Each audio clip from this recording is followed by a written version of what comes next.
What Really Happened with your host, Mike Rivero. Because World War III is a really bad idea. Here is your host, Michael Rivero. Aloha, America. Welcome to our show today. It is Tuesday, February 14th, 2017. It is Valentine's Day, and if you forgot to get flowers and chocolate and goodie for your significant other, boy, are you in a world of hurt right now. We have a lot of stuff to talk about today. The phone lines are open, 800-313-9443. Mike is in our control room, twiddling the dials, keeping us out of trouble, ready to answer the phone when you call on in. Well, the big news today is that General Michael Flynn, National Security Advisor Michael Flynn, has now resigned from the Trump administration. And all of this came out of this series of leaks that the corporate media used to just attack him. It's more indications of an attempt by the establishment to undermine the Trump White House. And the issue, there is no legal issue. It is one of trust. And I guess Trump is trying to show that those who are not doing the job he thinks they ought to be doing are going to be fired. But only yesterday, Kellyanne Conway was saying Trump has full confidence in Flynn. So that's a huge, embarrassing setback. But again, all of this talk really comes under the heading of back-channel discussion. And they're now admitting there was no violation of the Logan Act. They're making a mountain out of a molehill that this guy had the chat. And again, this goes way beyond Michael Flynn himself.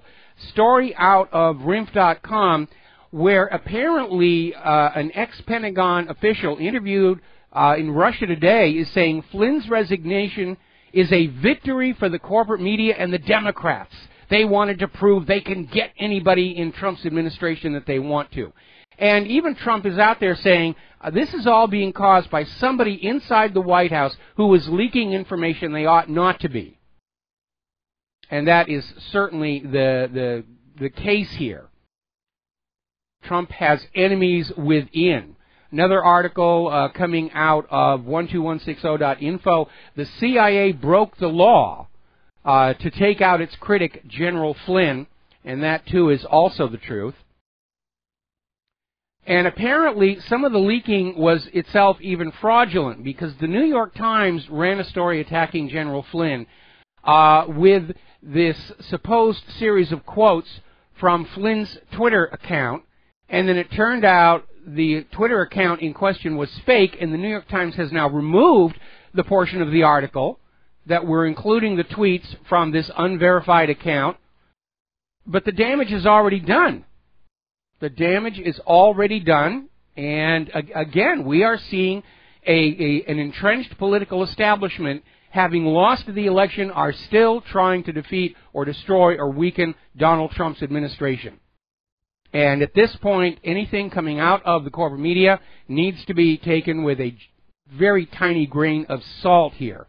Now, of course, following Flynn's resignation, the Democrats are all screaming that now there has to be a full investigation into the links between Donald Trump and Russia. They're back to that whole thing about Putin and Trump are swapping wet, sloppy kisses and helping each other and hugging each other and all the rest of it, even as Putin continues to invade Korea, according to one of the old biddies on Capitol Hill who can't keep her brains screwed on straight here.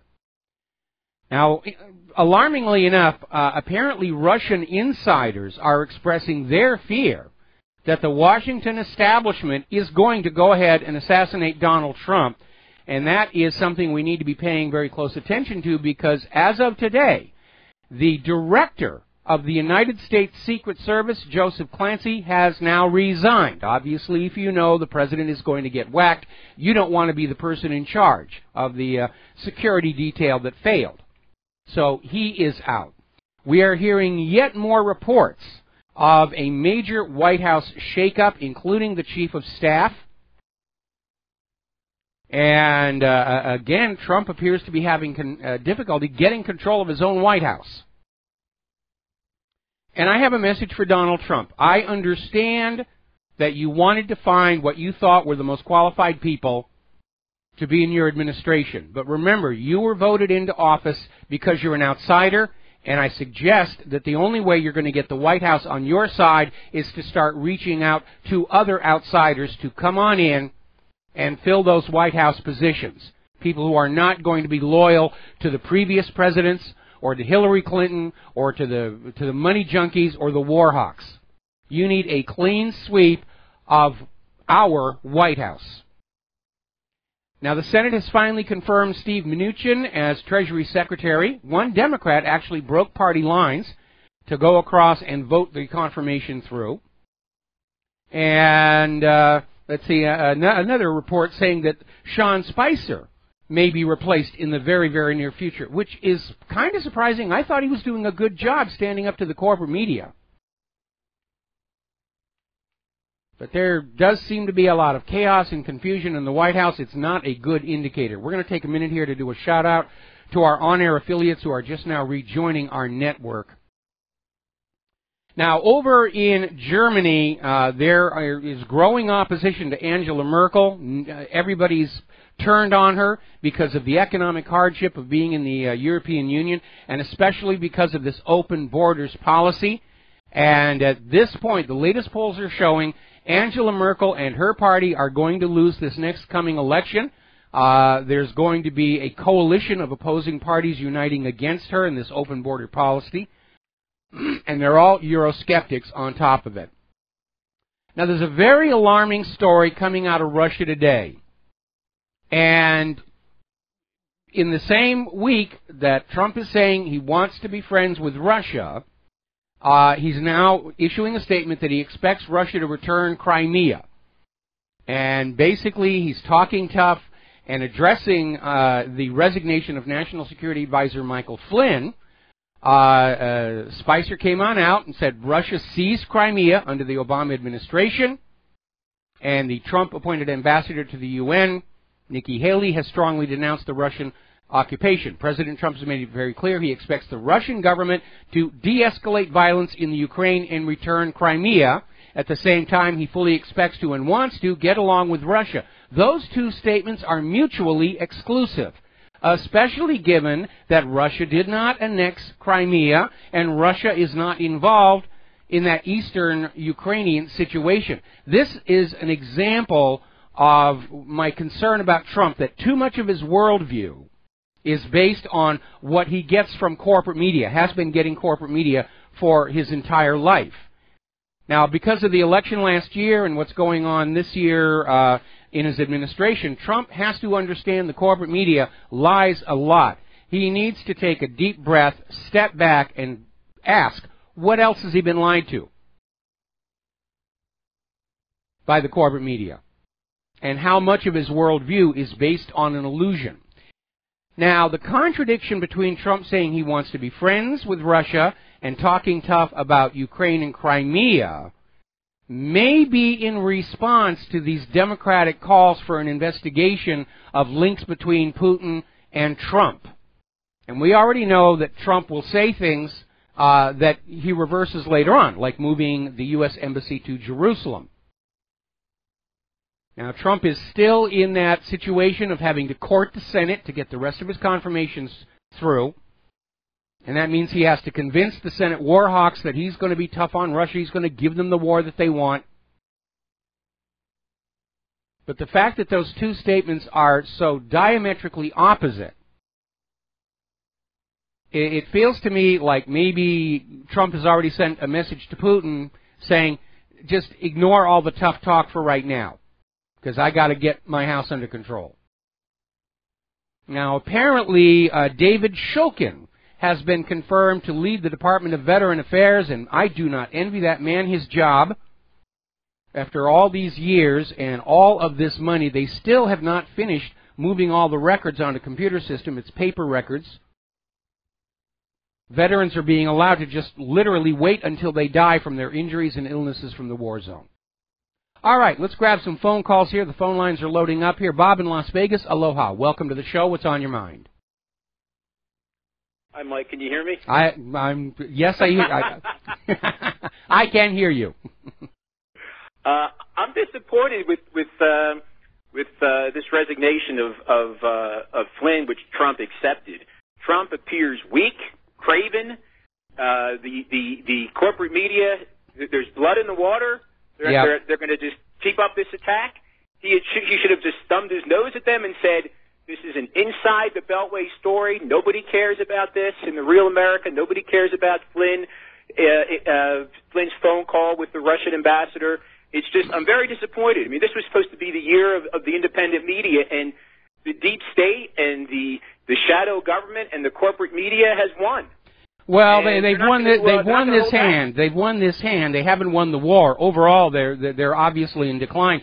But we have to expect they're going to fight back as hard as they can. They're going to play dirty. And I agree, Donald Trump should have stood firm on this issue. But again, he's getting advice from a lot of the people inside the White House who are not loyal to him, who are still loyal to the established order that is trying to regain control over the country. Right. And even when Conway made that statement yesterday, that's like a general manager expressing support for a head coach, and the next day he's fired. So it was predictable that Flynn was going to go. Well, I misinterpreted it. I called this one wrong. When Kellyanne Conway came out with that comment about Trump has full faith and confidence in Flynn, I figured that was the point where Trump was saying this is none of your business. Again, unfortunately, I think Donald Trump played this one very, very badly. And you're right. The corporate media is going to be pounding on him for being weak, even though Trump basically was engineered to do what they wanted by all of this leaking and spin and misreporting. And again, the New York Times was posting completely bogus quotes from a Twitter feed that didn't actually belong to Michael Flynn. So this whole thing was just a complete BS job from top to bottom, and Trump fell for it. And as I've been saying, even before he won the election, my biggest concern about him is he came into the White House as dangerously naive about just how dirty Washington, D.C. politics can be, as Jimmy Carter did. And Jimmy Carter was just absolutely not prepared for all the underhanded dealings that led to him being a single-term president. Yeah, I mean, I don't know. I mean, I don't believe anything on the corporate media, but there was a story that Flynn allegedly lied to Vice President Pence and told him that sanctions weren't even discussed in this conversation, but they were. It came out later that they were, and that was the reason why he resigned. And I think there was a headline in the New York Times that Trump had eroding confidence in Flynn. They're saying it's a trust issue. It's not a legal issue. And from Trump's point of view, I can understand that because he's dealing with a lot of people in his own White House that he's now learning he cannot trust. And Flynn just happened to be the first one to feel the hatchet fall. And it could also be that Trump has decided he's going to lop off Michael Flynn to send a message to the rest of the White House. You either fall in line or you're going to be gone as well.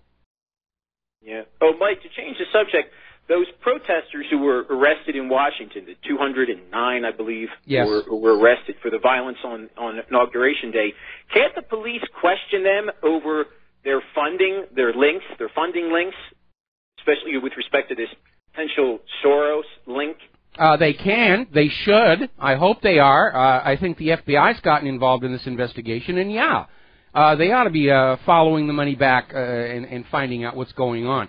But what's really interesting is already the corporate media is trying to protect him because apparently Politico has now scrubbed all the articles on their website that linked this Soros ties to this anti-Trump group trying to mobilize all these nationwide protests.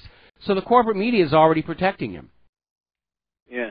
Oh, and it was also nice to hear that Washington State Attorney General reference the Constitution. It's funny, when one of theirs is in the White House, the Constitution's forgotten. But as soon as a Republican is in the White House, the Constitution suddenly reappears. Yeah, but except that he was completely off the mark here. There is nothing in the Constitution that gives a foreign national living outside the United States of America any kind of a right to come here without restriction. It's not there. I've read that Constitution many, many times, and it's just not there. And we do have that Title VIII provision that gives the president the right to ban certain classes of aliens if he sees them as a threat to national security. We know that 72 of the people who have been charged for plans of terrorism in the United States came from that list of countries. All 5 previous presidents used that same Title 8 provision. Nobody ever complained about them. This is just an outright biased attack by the corporate media and the entrenched establishment against Donald Trump. They are clearly afraid of this man. Yeah. Well, I mean, the fact that he mentioned the Constitution, but, I mean, you're right. He was incorrect. But with this crowd, it's a living, quote-unquote, living document. So for them, they'll basically read that right into the document, that these non-citizens have a constitutional right to come to the United States. Well, they'll weasel word it. They'll go back and they say, well, we're sure the Founding Fathers meant to say this, and therefore that's what we're going to go on. But I think that was one of the reasons the liberals hated Scalia so much. He was a strict constitutionalist. If it's in the Constitution, it's legal. Right. If it's not in the Constitution, you can't add it in there. A lot of people, when they learn about the Bill of Rights, they don't really pay enough attention to the 9th and 10th Amendments, which are basically the locks saying the government cannot assume any new authorities, and any authorities that are not specifically enumerated to the government belong to the people. And those were the amendments that were in there to keep the government from getting too big for its britches, which it's obviously done at this point.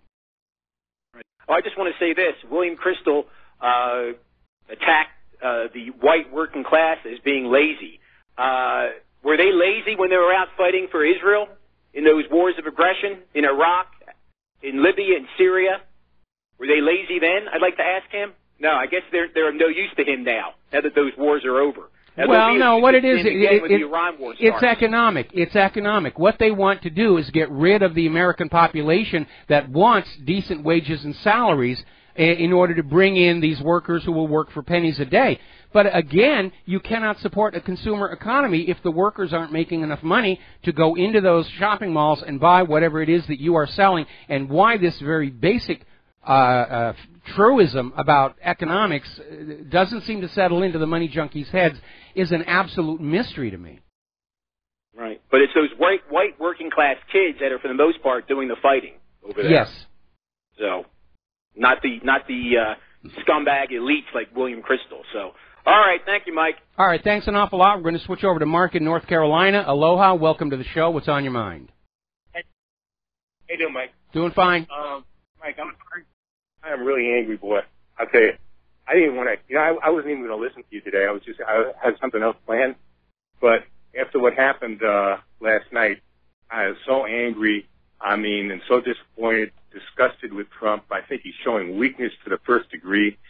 Just when his enemies are circling at him, you don't give in to the enemy when he attacks you like that. You fight him with everything you got. What he should do, and this is the CIA, by the way, leaking stuff, which is illegal.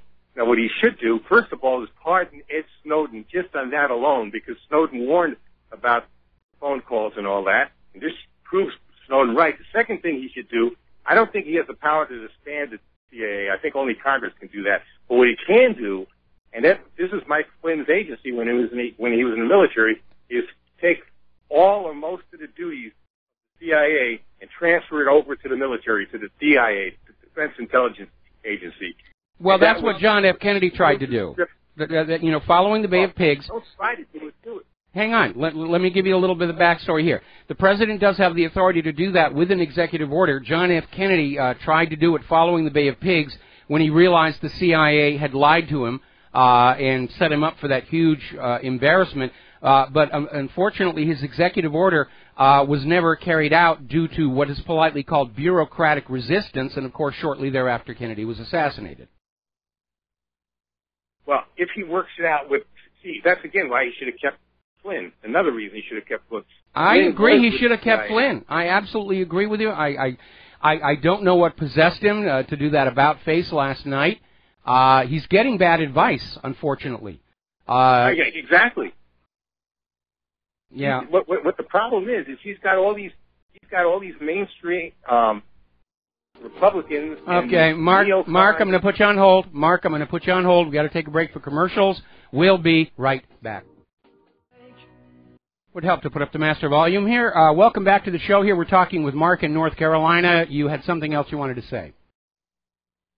Yeah, he is so surrounded by neocons and mainstream Republicans and others that do him no good. Yeah, and again, this is where he's come in to the presidency not really aware of how Washington, D.C. politics works. See, Donald Trump comes from the world of business where if you hire your staff from your competitor, they will gladly go to work for you and do what you tell them and accept their salary and go home, not still be trying to do the business of their previous boss. I mean, look at my experience out of film. I work for this production company, and we do a movie, and we do a really great job, and we're all good friends and buddies. And then they have cutbacks, and I go to work for another computer animation company, and I work on their projects and take my money and go home. We're all still friends.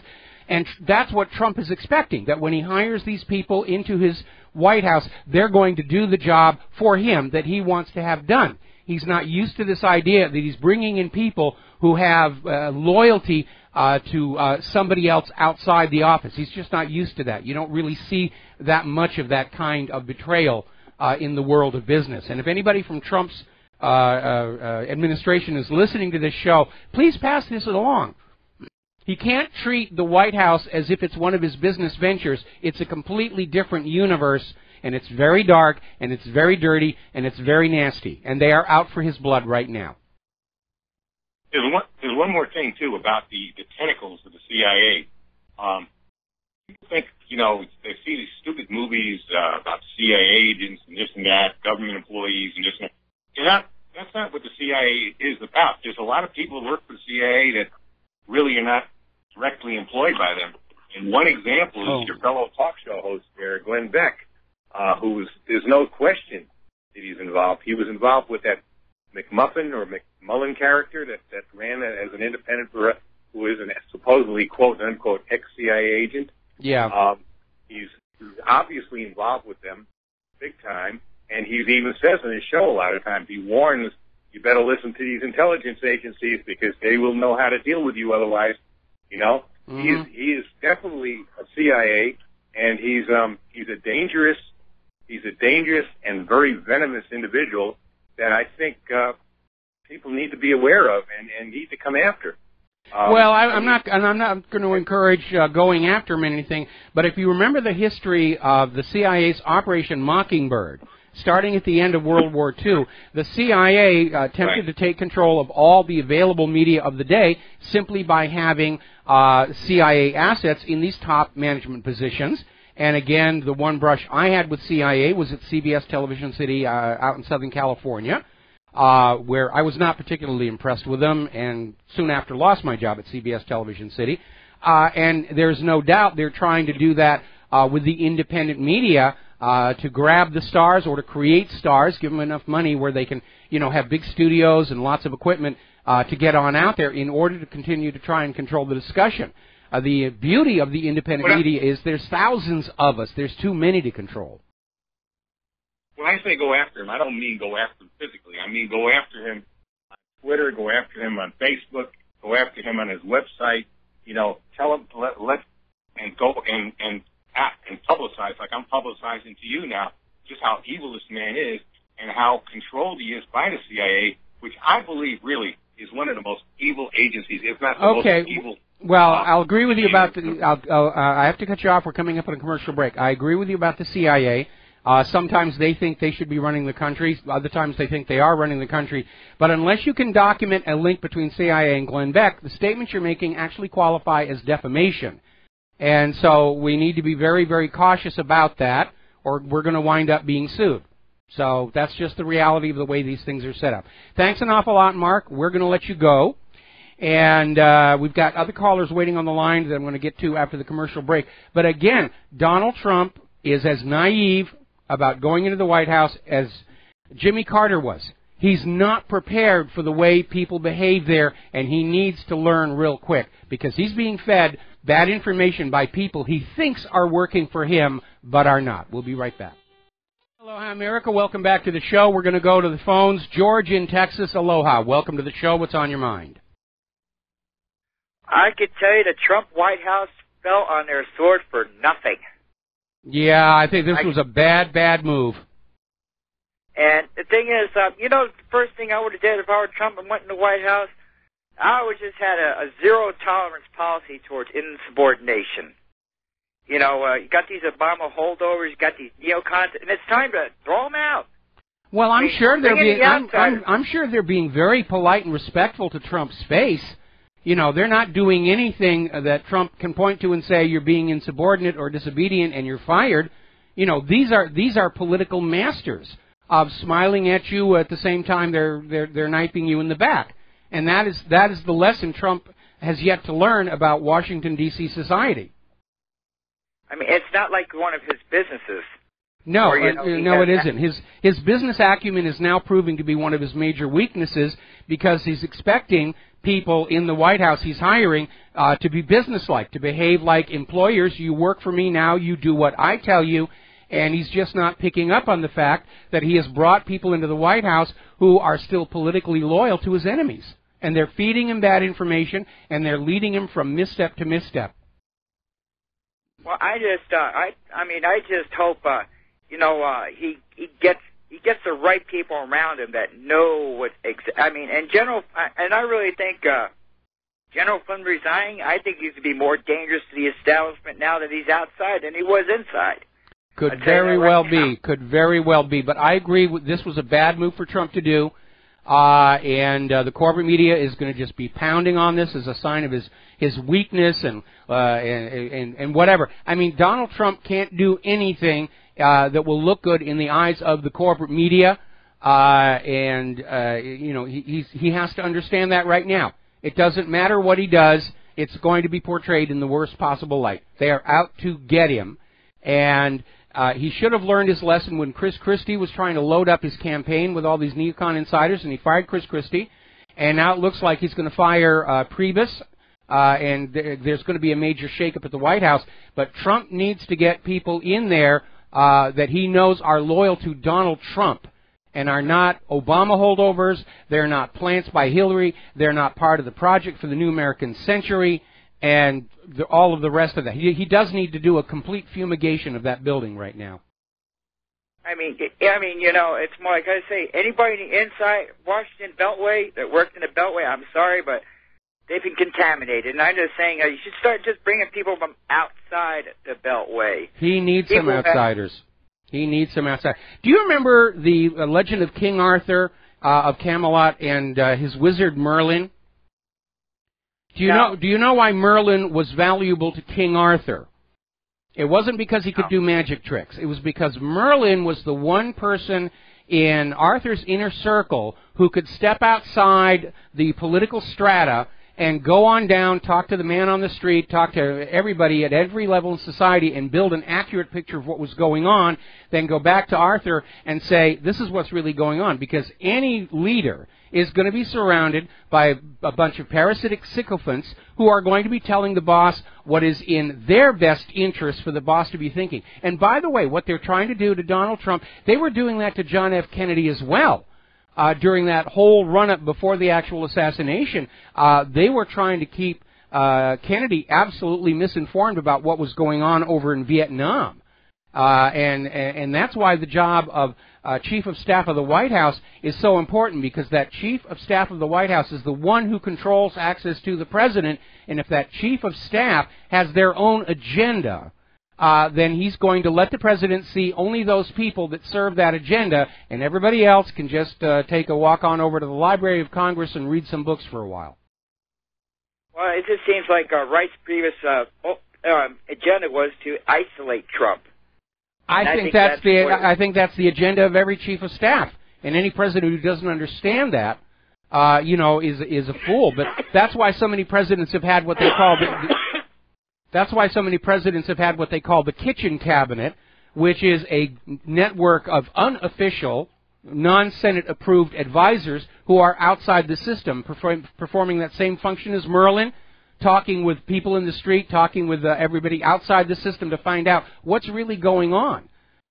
Because every president in that White House are surrounded by people who are trying to serve their own agenda in terms of controlling what information is flowing to the president. They see the president not as the leader and the boss. They see the president as an asset in their own political game. Well, another thing President Trump has to do, hearing about what the State Department's doing, revolting, I just think there should be mass firings. I don't care if in all the bureaucracies, I don't care if the government functions, because one thing is, I think if the government is a little not functioning, I think that's better for us. You know, well, here's where the technicalities come in. The president can fire any of his appointees, but to fire a regular federal government employee is a very long and complicated process, and Trump actually addressed that during his campaign, finding ways to streamline the ways to remove federal government workers who are not doing their job. And we've all heard the stories about how while Bernie Madoff was, cheating his investors out of $60 billion, the people over at the SEC were just sitting back and looking at porn on their taxpayer-funded computers because they know nothing can be done to them.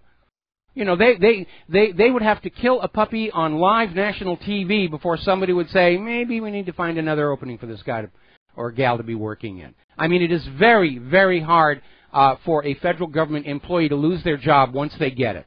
And that's how the government builds the loyalty of their workers. Once you're with us for life. You got to really, really mess up before you get fired.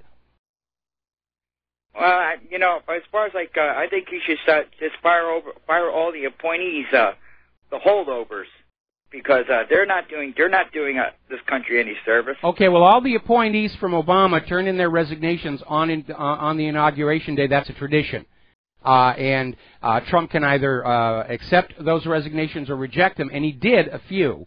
But at this point, Trump is just really out of his depth dealing with Washington, D.C. politics. He's a successful businessman. He's used to dealing with people on a business-like manner. He's just not used to how dirty Washington, D.C.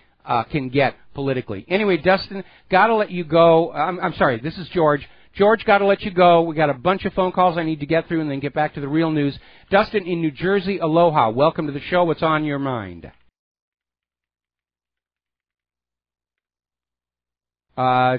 Or was that Dustin we were talking to? No, he's off. He may be muted. I couldn't hear you. He might be muted. Dustin, are you there? Okay, well, if we don't have Dustin, we can't have silence. Let's go to Bill in Pennsylvania. Aloha, Bill. Welcome to the show. What's on your mind? Hey, Mike. How you doing, buddy? Doing okay. Hey, man. Love your show. Keep up the great work, man. We love you. Thank you. I just wanted to call about the General Flynn thing. He was like one of the real patriots we had that stood up with the Afghanistan stuff going on when he said enough's enough. We're not going to do your dirty work. Anyway, I really agree with you about, I love Donald Trump. I think he's a great, brave man for taking the job. But he really needs to start fighting fire with fire, like these neocons,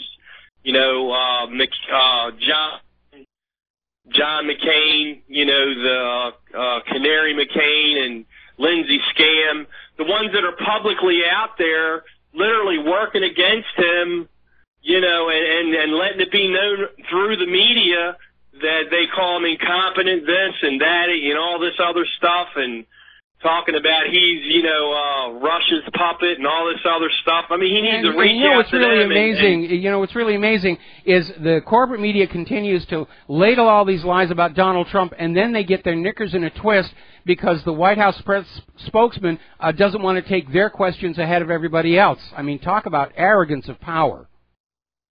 Yeah.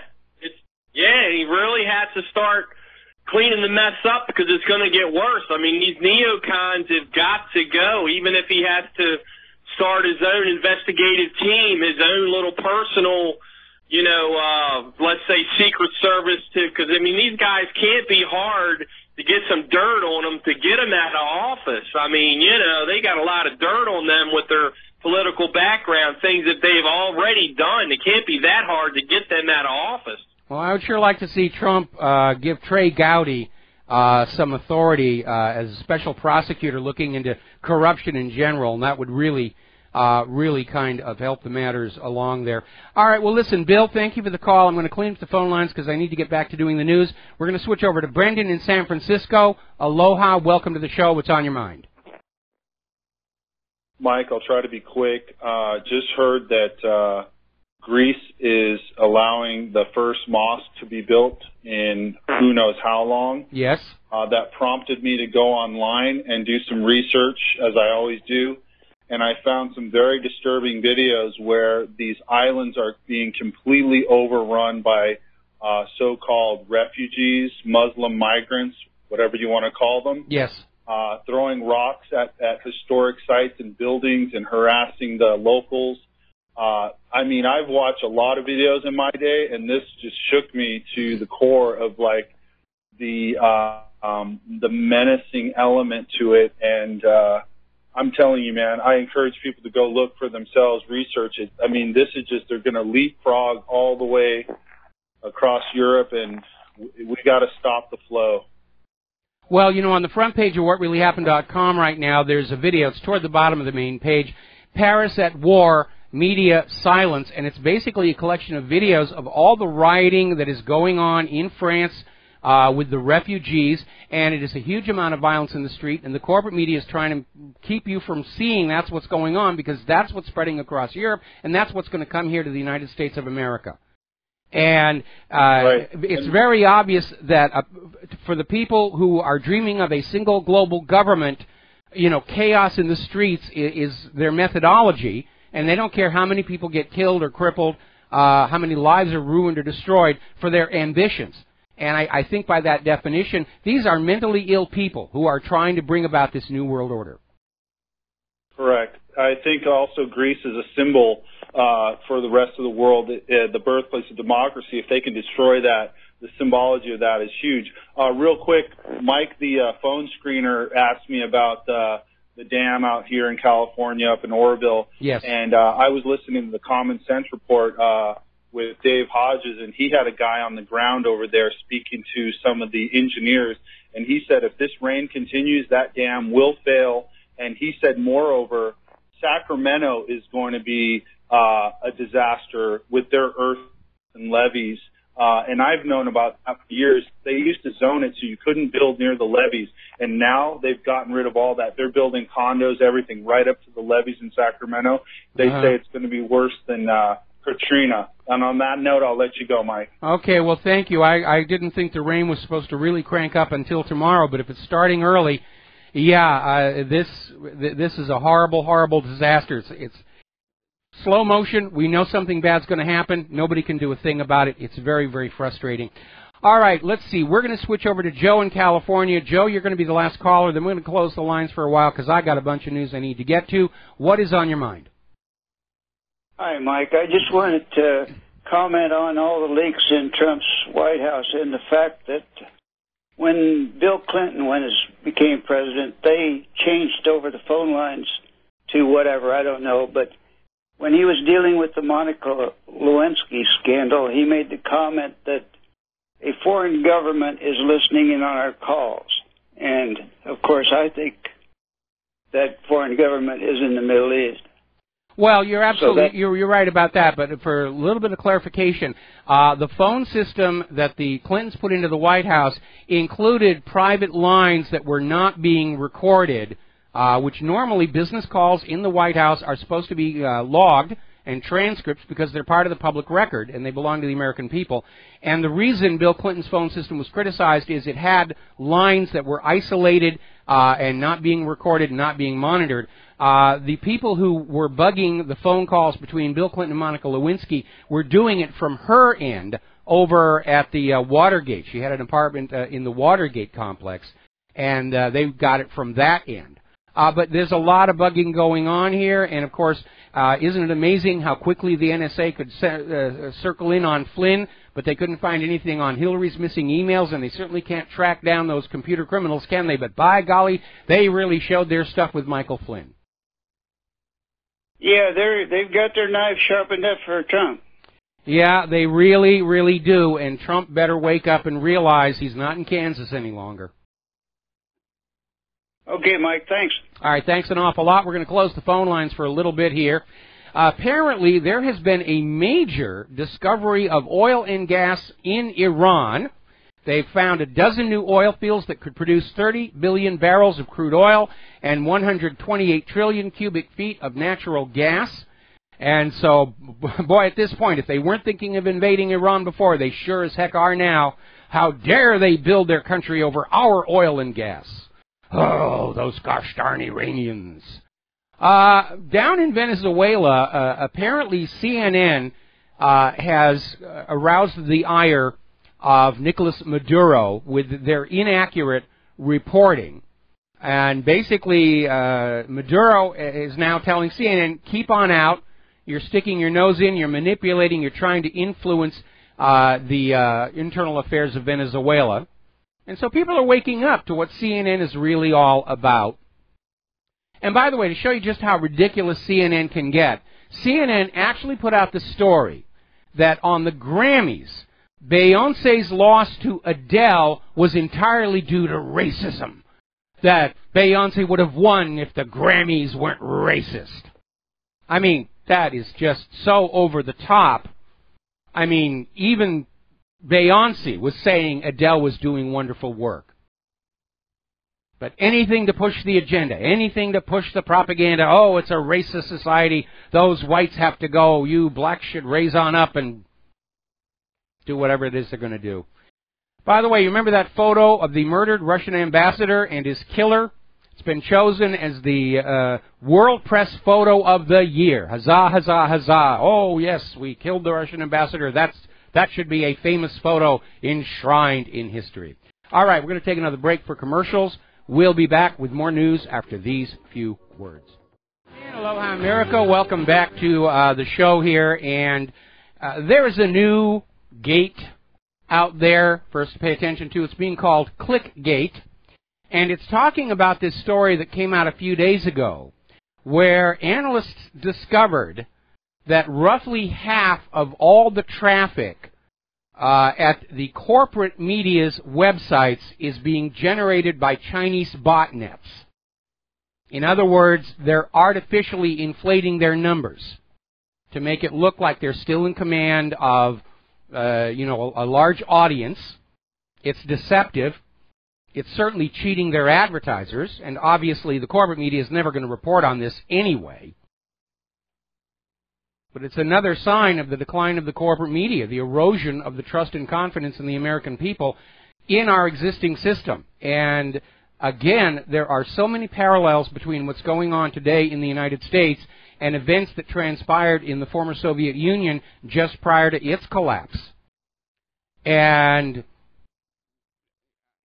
Donald Trump could very well wind up being the very last president of the United States of America. All right.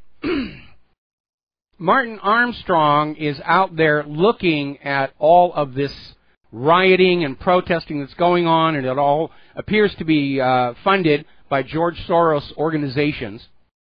And Armstrong is saying this is probably going to end in bloodshed. This is the biggest spike in civil unrest in American history. I remember some of the stuff back in the 60s as being on a very similar scale here. But I don't think Armstrong is comprehending that the general public of the United States is losing all sympathy for these whiners and criers out there. Remember, for any color revolution, for any revolution to succeed, it must have the support of the general population to bring about any substantive change. And the behavior of all of these illegals, liberals, whiners, they're turning people off. Look at what's been going on up at Oregon, where the police are now charging into these protesters for blocking traffic, and the local people are just cheering. They think it's great. They've had enough. They're sick and tired of all of this. Now, apparently, over in North Korea, Kim Jong-un's brother, Kim Jong-nam, has been assassinated in Malaysia. And Kim Jong-nam was actually the older brother of Kim Jong-un. A lot of people thought he was going to wind up with the leadership but he didn't, and he got in some legal troubles. And he's been very vocal, criticizing the North Korean government under his younger brother. And apparently he was at the Kuala Lumpur airport, and a woman walked up to him and sprayed him in the face with something, and then she fled. And then Kim Jong-nam started feeling ill. He went to the first aid station at the airport saying, "I'm really sick," and apparently died on the way to the hospital. So a lot of wet work going on, and that bodes ill for the future. We'll be right back after station identification. And aloha, America. Welcome back to our show, hour number 2. We're going to keep the phone lines closed for a little while longer because we've got a lot of news to get through. We'll open them up a little bit further in the show, let you come in and have your say. Turning over to the war zones, emphasis on the plural, and it does seem like the whole world is just ready to have one big, let's bomb everybody, let God sort them out. And it is frightening, not to mention disgusting, to be seeing. Everyone's always worried about intelligent life in outer space. I wish we had some here. Now, ISIS is being pushed out of Syria and Iraq, but for some mysterious reason, they're gaining ground in Afghanistan. And Washington doesn't seem to be too concerned about that. Well, what has the U.S. government been using ISIS for? Getting rid of populist governments who are pushing back against American puppet rule. And up in Afghanistan, the Taliban has been making headway against the imposed junta that has brought with it, of course, a renewal of the opium trade, which the Taliban had eradicated. So ISIS has failed in Syria and Iraq. Let's send them up to Afghanistan. Let them get rid of the Taliban.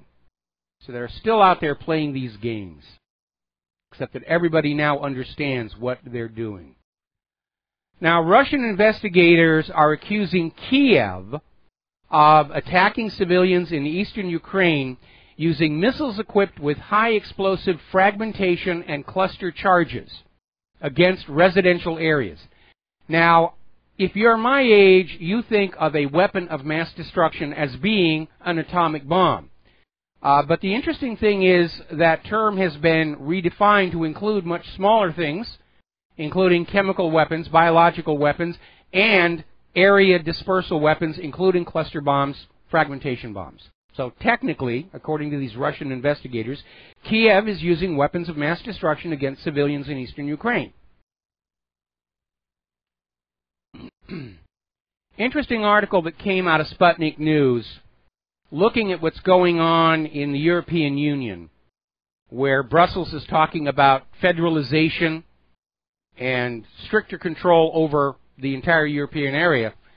And so this article is asking, is the European Union becoming the Fourth Reich? And I disagree. I would see the European Union becoming the Fifth Reich, but I think the Fourth Reich has already taken root here in the United States of America. If you look at the similarities in policies with Nazi expansionism, making up lies about other countries, invading them constantly, got concentration camps at places like Abu Ghraib and Guantanamo, use of torture. Pretty scary here. Now then, as you know, the globalists, New World Orderists are in an absolute conniption over the possible victory of Marine Le Pen in the upcoming French elections. And they're pulling out all the stops to try and scare people away from her, saying that Marine Le Pen will destroy the European Union bloc. Well, for the people in France, that might not be a bad thing. Because, again, while the corporate media isn't covering it, this open borders refugee problem has just created chaos in the streets of France. And it's now starting to negatively impact their tourism industry. France relies very heavily on tourism. People want to go there. They want to see the Louvre. They want to see the Eiffel Tower. They want to follow the Da Vinci Code Trail and all the rest of that stuff. And they're staying away because of the violence. And so the European media is out there screaming that Le Pen is going to destroy the European Union economy. She's going to destroy the European Union. And already the corporate media is out there spinning Russia is going to rig France's elections for Marine Le Pen. boy, Russia's got to be really, really busy. They were rigging our elections. They're rigging the elections against Merkel. They're rigging the elections for Marine Le Pen. And, of course, not a single piece of evidence to support any of it. Germany's equivalent of the CIA investigated the claim that Russia was interfering with Germany's politics, and they said it's a fairy tale. It's an absolute fairy tale. But that's the constant theme in all of this propaganda coming out of the corporate media. Russia bad, Russia bad, Russia bad, Russia bad, Russia bad. They're trying so hard to bring back the old Cold War. They miss those good old days of the 1950s and 1960s where all they had to do was shout commie at you and you would wet yourself and salute the flag and fling your children and your money into the war machine. And you wouldn't argue, you wouldn't doubt, you wouldn't question. You were so obedient back during the last Cold War. That's why they're trying to bring up another one. They want to turn you back into that obedient mass that will just cower when you hear the word Russian and say, here, take my money, take the lives of my children, save me from those evil Russians. Been there, done that, didn't buy the T-shirt. Greece has basically fired a warning shot at the international banks that have it in a stranglehold by saying they may drop the EU currency and start using the U.S. dollar. Now, obviously, the U.S. is going to be very happy with that because the trend lately has been for more and more countries to move away from the U.S. dollar. But Greece is getting into this attitude of the lesser of two evils, and right now they're seeing the U.S. dollar as a lesser evil than the continued predations of the European Central Bank. Boy, they have no idea. They need to remember it was Goldman Sachs, an American company based in New York, that created almost half of that debt they're dealing with right now. We're going to do a shout-out to our on-air affiliates who are just now rejoining our network here. Up in Germany, under the stress of having to prop up the rest of the EU and the skyrocketing, out-of-control costs of dealing with all of these refugees coming on in, Germany's economic growth has slowed, and now Merkel is looking at a dire economy going into her election. And they're all trying to blame it on Donald Trump. Oh, we're uncertain about Trump. We can't have a good economy because we don't know what Trump is going to do. Well, Trump is in charge of America's economy, not Europe's. If the European economy is falling apart, blame the European private central bankers. Because that entire system is a fraud and a scam. It is a system of enslavement. Because when you allow private central banks to create money out of thin air and loan it into circulation at interest, you will be their debt slaves until the end of time. Because the instant that first pretty printed piece of paper goes into circulation, more money is owed to that private central bank than actually exists, and the situation never reverses. It doesn't matter how hard you work. It doesn't matter how much you sacrifice. You can never get out of debt to the private central bankers. It's designed that way. And the propaganda fed to you daily in the school and the corporate media is that debt represents something real and you must do what the holders of that debt tell you to do. It is a system of covert enslavement. And it needs to go. Now, there's a war over metals prices. And obviously, the people who are trading in gold want the prices to go on up. The people who are trading in paper equities and depositor banks want metals prices to stay down out of fear that people will empty those negative interest savings accounts, close out their stock portfolios, and preserve their wealth in metals. Peter Spina is out there saying it is the political and market uncertainty that's driving the rush for gold. And of course, when the price is being kept down artificially is a good time to be buying in. And get your wealth into something that is outside the computers of the bankers, financial institutions, and the government itself. If you don't have it under your own control, it can and will be taken from you. And again, everywhere that they're trying these experiments with cashless societies, coupled with them is a ban on private ownership of investment metals. They want to make you dependent on the banks. They want you to have to use the banks for all of your financial transactions so the banks can make more money off of you. And of course, the government knows where you're spending your money at all times. And most important, there can never be a run on the bank.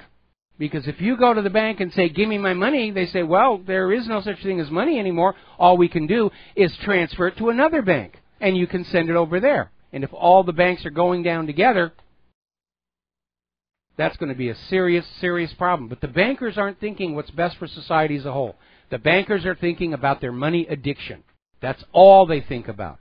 I'm sure most of us have encountered addicts in our life, whether it's alcohol, prescription painkillers, meth, heroin, whatever they're addicted to. Once they're captured by their addiction, they don't see what their addiction does to those around them. They're oblivious to the harm their behavior is causing to everybody else around them, and the same thing is true for the money addicts.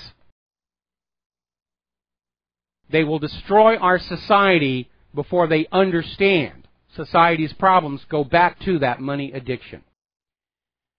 Now, 325 food and farm groups have united to urge, recently confirmed, Attorney General Jeff Sessions, to oppose any more of these big agricultural mega mergers.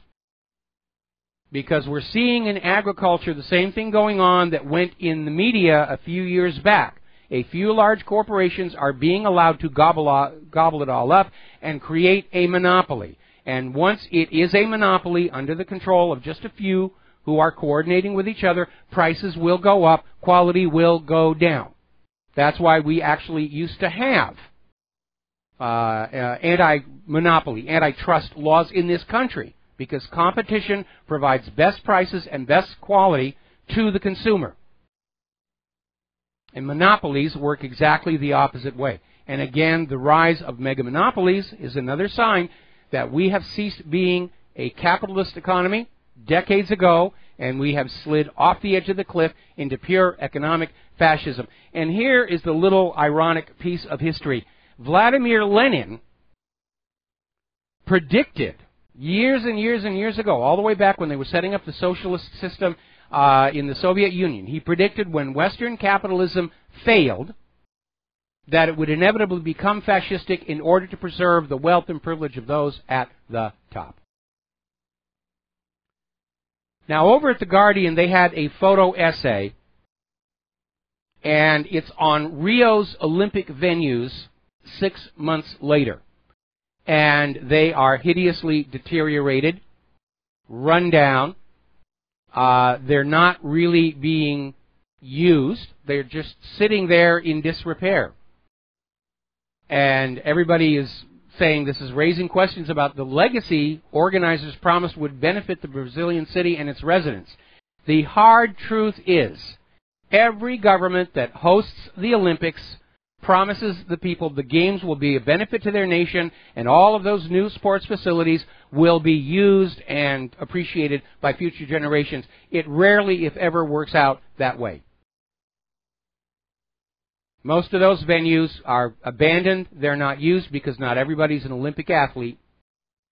There's one exception I can think of, and that's the Los Angeles Coliseum, which has seen 2 Olympics. And it has been regularly used following the Olympics, but prior to the last Olympics, which was what, 94 I think it was, it had to be refurbished because it too was already in a deteriorated state. They don't really build those things to last. Now, over at Toshiba, their CEO, their boss, has resigned over massive losses in their nuclear power projects. And Toshiba is basically saying they're having to report a net loss of $3.4 billion in the current fiscal year that ends next month. And it also warned the estimated loss could change by a wide margin, possibly doubling for its nuclear business. And apparently they acquired a nuclear construction firm by its Westinghouse unit, and I'll bet you most of you didn't know that Westinghouse is now owned by Toshiba, and that did not work out very well. Now, something that the liberals don't like to mention, certainly don't like the corporate media mention, is that there is, in fact, a certain degree of fraud within the welfare food stamp system. Ohio has come out with a really good idea. The Ohio State Auditor, David Yost, has found loopholes in the $2.5 billion food stamp program, leaving the door wide open for fraud. And they're going to fix it by requiring pictures on the actual EBT cards so that they can only be used by the people who qualify for the food assistance, rather than just be handed around and used over and over and over again. And I think that's a very, very good idea. And we're going to hear screaming from the liberals, oh, you can't do that. Now, over in Cologne, Germany, and again, they are also dealing with huge problems of protests, rioting, violence, sex crimes caused by this open borders policy. And now Cologne's cathedral is getting ready to have permanent security at the cathedral. And they're going to impose certain security requirements. If you are going into the Cologne Cathedral to pray to the imaginary playmate in the sky, your bags will be searched. You'll have to go through metal detectors. And Germany is in utter chaos because the refugees are burning down their own refugee centers. Because when they left to migrate to Germany, they were told they were going to be given free houses, free cars, all kinds of free stuff. They were made all these promises to get them to make that trip into Europe. They're not getting all that free stuff. They're angry, and they're taking out their anger on the refugee centers, saying, we're not going to stay here. We're going to burn this down. Where's my free house now?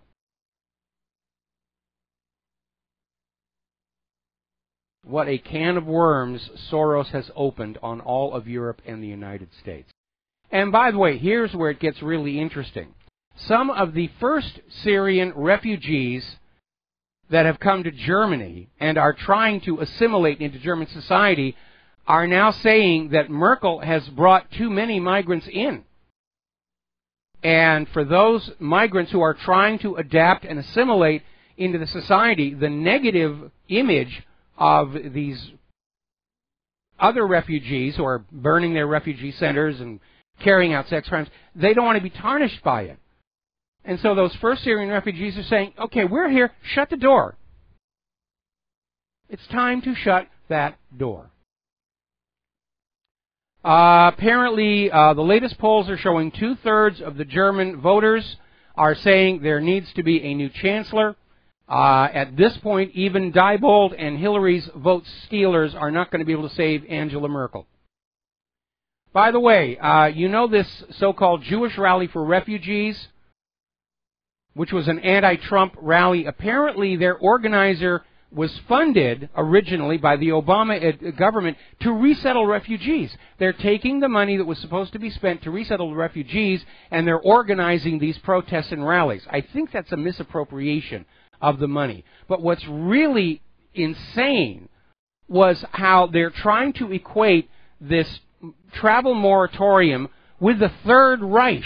They're trying to cast Trump as Adolf Hitler and bring back, this is the new Holocaust. It's the new Holocaust. Well, first of all, setting aside the fact that the story of the Holocaust appears to be an exaggeration, we're not dealing with a government that is targeting people who have lived their entire lives in this country and say, let's lock them up and put them in prison factories. We're talking about control of our borders.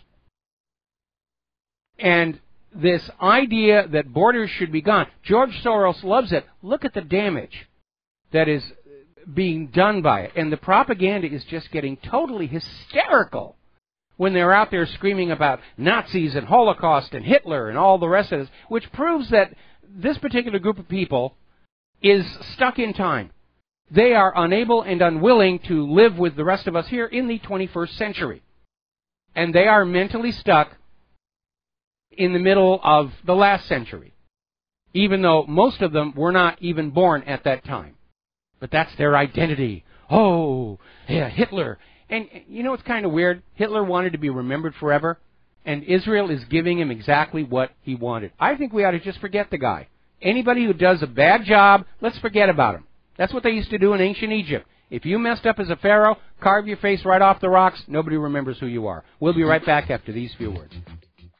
And aloha, America. Welcome back to the show here. Now, yesterday we were talking about how this Washington attorney who launched this whole thing to block Trump's travel moratorium was out there screaming that Donald Trump was in violation of the Constitution by saying that people who might be a threat to us can't come here.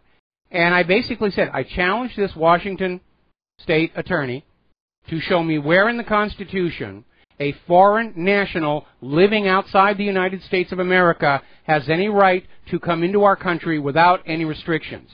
And to nobody's surprise whatsoever, I have not heard from him or from anybody else who can actually point to a place in the Constitution where it says foreign nationals living outside the United States of America have a right to come into our country without any restrictions. It is not there. And this individual up in Washington, like the corporate media, is hoping that you haven't actually read that Constitution, that you will just take their word for it, that it's unconstitutional, that, and all the rest of this stuff. Ben Garrison has a wonderful cartoon out where he's portraying the state of California as a cat lady. Now, if you're not familiar with what that is, it's almost become a stereotype where there'll be an old lady living alone, and she picks up stray cats until finally the house is just absolutely full of them. And it's full of cat poop, and the curtains are all scratched up, and the furniture's all destroyed, and she still wants to welcome more cats in. That's a very powerful image. I think it's a very, very good image that's out there. Now, down in Texas, they're getting ready to pass a bill outlawing sanctuary cities. And the bill is a very, very strong one. It will deny state funding to cities that refuse to follow the Constitution and Title VIII, refuse to cooperate with immigration authorities. And it carries civil and criminal penalties against civil servants who refuse to cooperate with the Immigration Customs Enforcement. And I'm sure the liberals are going to be whining and crying, and, oh, you're being racist, you're being racist. No, we're not. Illegal isn't a race. I have to shake my head over this next one. I just don't get this. All right, remember Jerry Sandusky, former Pennsylvania State University football coach, and he was kicked out because he had been getting a little too friendly with some of the students under him. Apparently his son has now been arrested and charged with sexually assaulting a child. This is Jeffrey Sandusky. And apparently he was arraigned in a court in Pennsylvania just yesterday. And apparently Jeffrey Sandusky began this episode the same way that Anthony Weiner did, trading texts with this underage person asking for naked photographs. Apparently Sandusky was dating this kid's mother at the time, which is, it was weird. And apparently it got reported to the police and he got arrested. Now, I'd like to say maybe pedophilia is genetic, but in this case, Jeffrey's an adopted child. He just learned some bad lessons from his adopted father. I just don't get this. I just don't get this idea. There was one time when I sexted a photo of myself to my wife, but it was returned as junk mail. Claire's laughing in the other room. All righty. When we come on back, there is a horrible story here. I'm going to start it now, but we're going to have to come back to it after the commercial break. A pair of 3-month-old identical twins with no negative medical indications died simultaneously 2 days after receiving the so-called routine vaccinations. Identical twins. Get the shots, die 2 days later. Wait till you hear what the official verdict on this turned out to be. And aloha, America. Welcome back to our show here, and we're talking about this very tragic story. A pair of identical twins, 3 months old, and they were given the so-called routine vaccinations. They had their second dose of the oral polio vaccine, DPT, and their first dose of the hepatitis B vaccines. The next day they had a fever. They were given a teaspoon of acetaminophen, and the next day they were found dead at the same time, lying on their back. And because the case was so rare, it was referred to a board of multidisciplinary medical professionals at the Institute of Forensic Medicine in the Ministry of Justice in Istanbul. And yet the board decided that both of these twins had died at the same moment of sudden infant death syndrome. Now, sudden infant death syndrome is defined as the baby dies all of a sudden and you can't find a reason. That's it. They shouldn't even call it syndrome. Syndrome implies a disease. But that's the fancy name to your kid is dead, we don't know why, deal with it. And they're just, the official position is, well, you know, it was just an incredible stroke of bad luck that both of these identical twin, perfectly healthy kids just all of a sudden died 2 days after getting these shots. That's it. Now, the reality is that there have been several reports linking the hepatitis B vaccine to sudden infant death. And the DTaP vaccine, Pediatrix, actually have it inside their package inserts.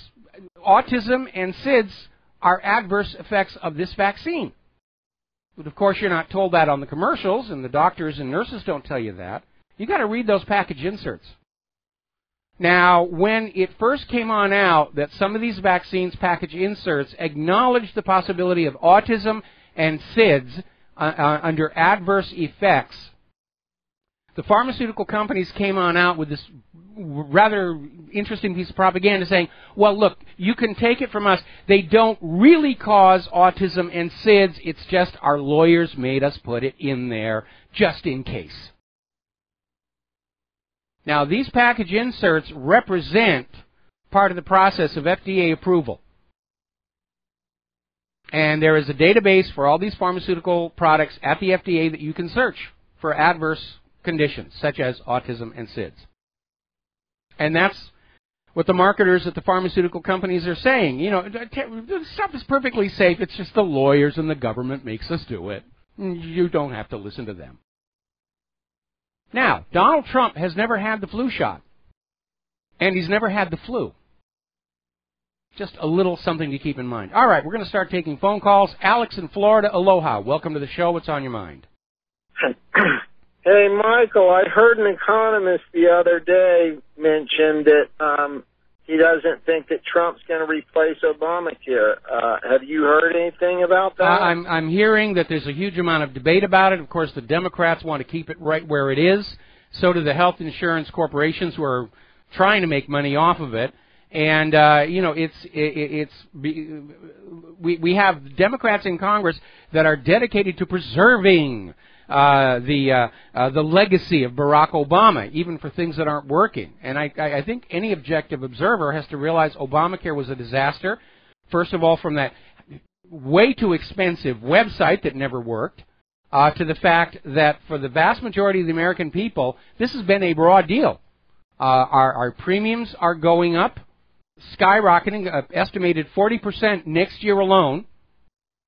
And with the deductibles, most Americans will never actually use their Obamacare-compliant health insurance policies unless they have a major illness or accident. For your normal, yearly, I'm going to get ill, flus and whatnot stuff, you're never going to reach that deductible.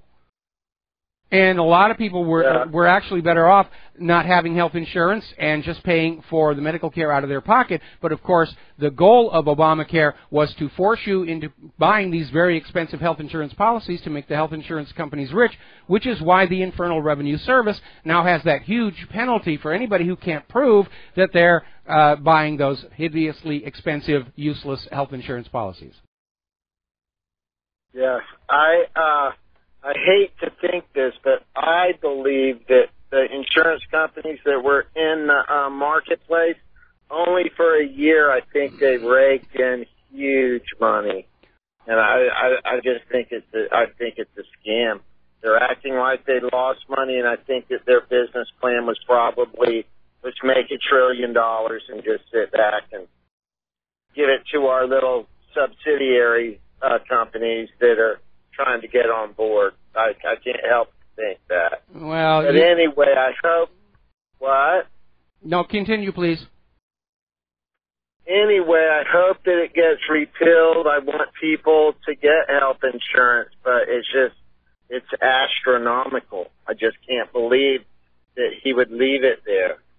But maybe he will. I guess we'll find out what he's really about soon. Yeah, it's kind of hard to know. But again, I think he's surrounded by people, and he doesn't understand just because he is their boss and signing their paychecks, they are not, in fact, loyal to him. They are playing him on behalf of their political alliances outside the White House. I'd love to see a full auditing of the health insurance companies.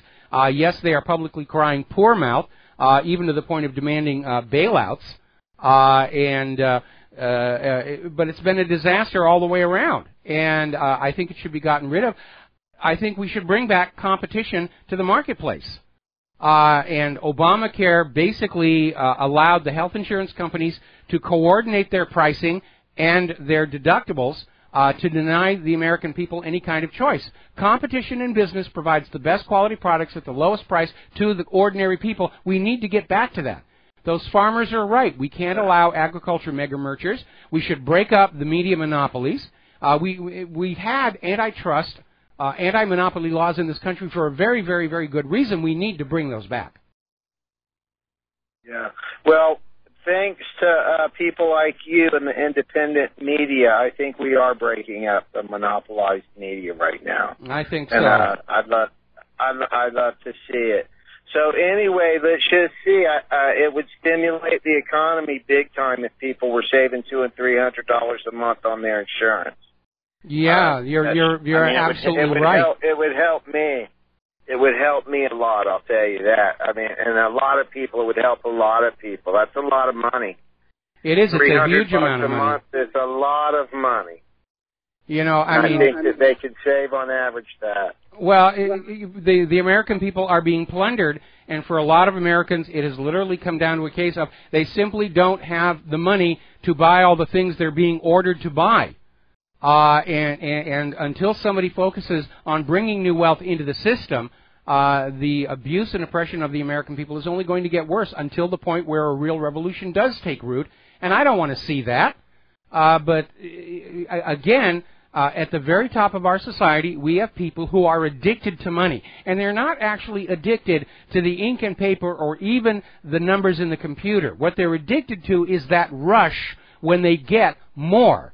And going on back to that wonderful documentary, Inside Job, there was they mentioned in there, scientists had gone into some of these Wall Street traders and they'd wired up their brains and discovered that every time the traders did a big score, the part of the brain that lit up is the same part of the brain that lights up when they're doing cocaine. And to nobody's surprise, there's a lot of cocaine abuse in Wall Street. And so that's what they're addicted to. The money they've already got is meaningless to them. The rush is getting more. And that is what has created such instability in our financial centers, and deregulation is only going to make it worse. I'll tell you what would bring competition immediately would be the public option, if we just had that choice. You know? Yes. I think that would bring the competition. It would be similar to the U.S. Post Office compared to FedEx and UPS. Well, the post office is now bankrupt, so I'm not sure that's a good model. But again, look at some of the healthcare systems they have in Europe, in places like France and especially Norway. And, you know, in these countries in Europe, they have high taxes, but you get value for money. You get free education, assisted education, subsidized health care, all of these other benefits. Here in the United States, we've got the worst of both worlds. We've got sky-high taxation, and then we're expected to borrow our money to go to school at interest. We're expected to pay our own medical costs. And I think Americans really need to look at all the money they're pouring into the government at all levels and say, are we really getting value for money? Because government is the most expensive thing you will ever be forced to buy in your entire life. What are you actually getting from it in terms of a real benefit, as opposed to constant proclamations about how much we love you and we're taking care of you and we're protecting you from the wild elephant invasion and all this other nonsense that's out there? What we really need in this country is a lemon law for the government itself, where we take our bloated, expensive, costly, impossible to use government, we send it over to the junkyard and we crunch it up into a metal coffee table, and then we all get a check for $10,000 with which to buy a newer, smaller, more efficient government to replace it. I think it's time that we actually have that kind of an approach.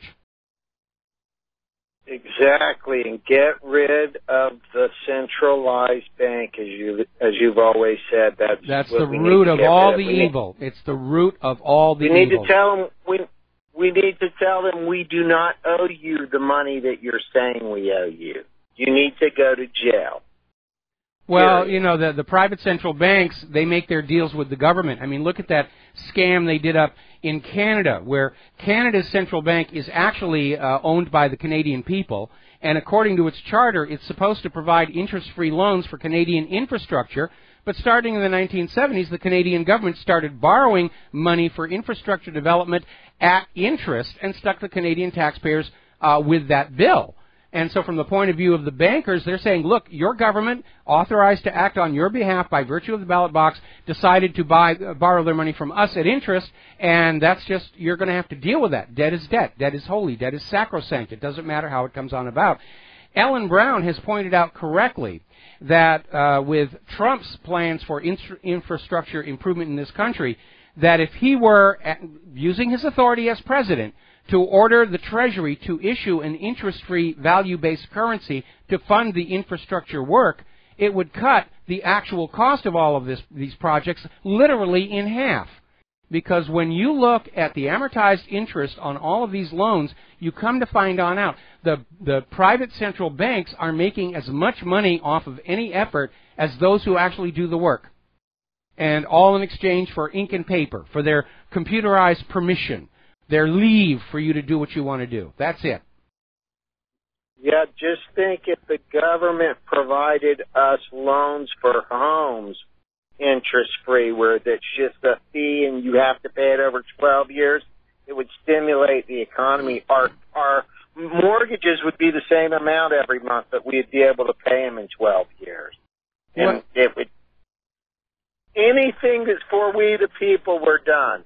They're not interested in benefiting us. No, they're not. And going on back to the mortgage-backed security fraud meltdown in 2008, everything the government did was absolutely the wrong thing to do to solve the real problem.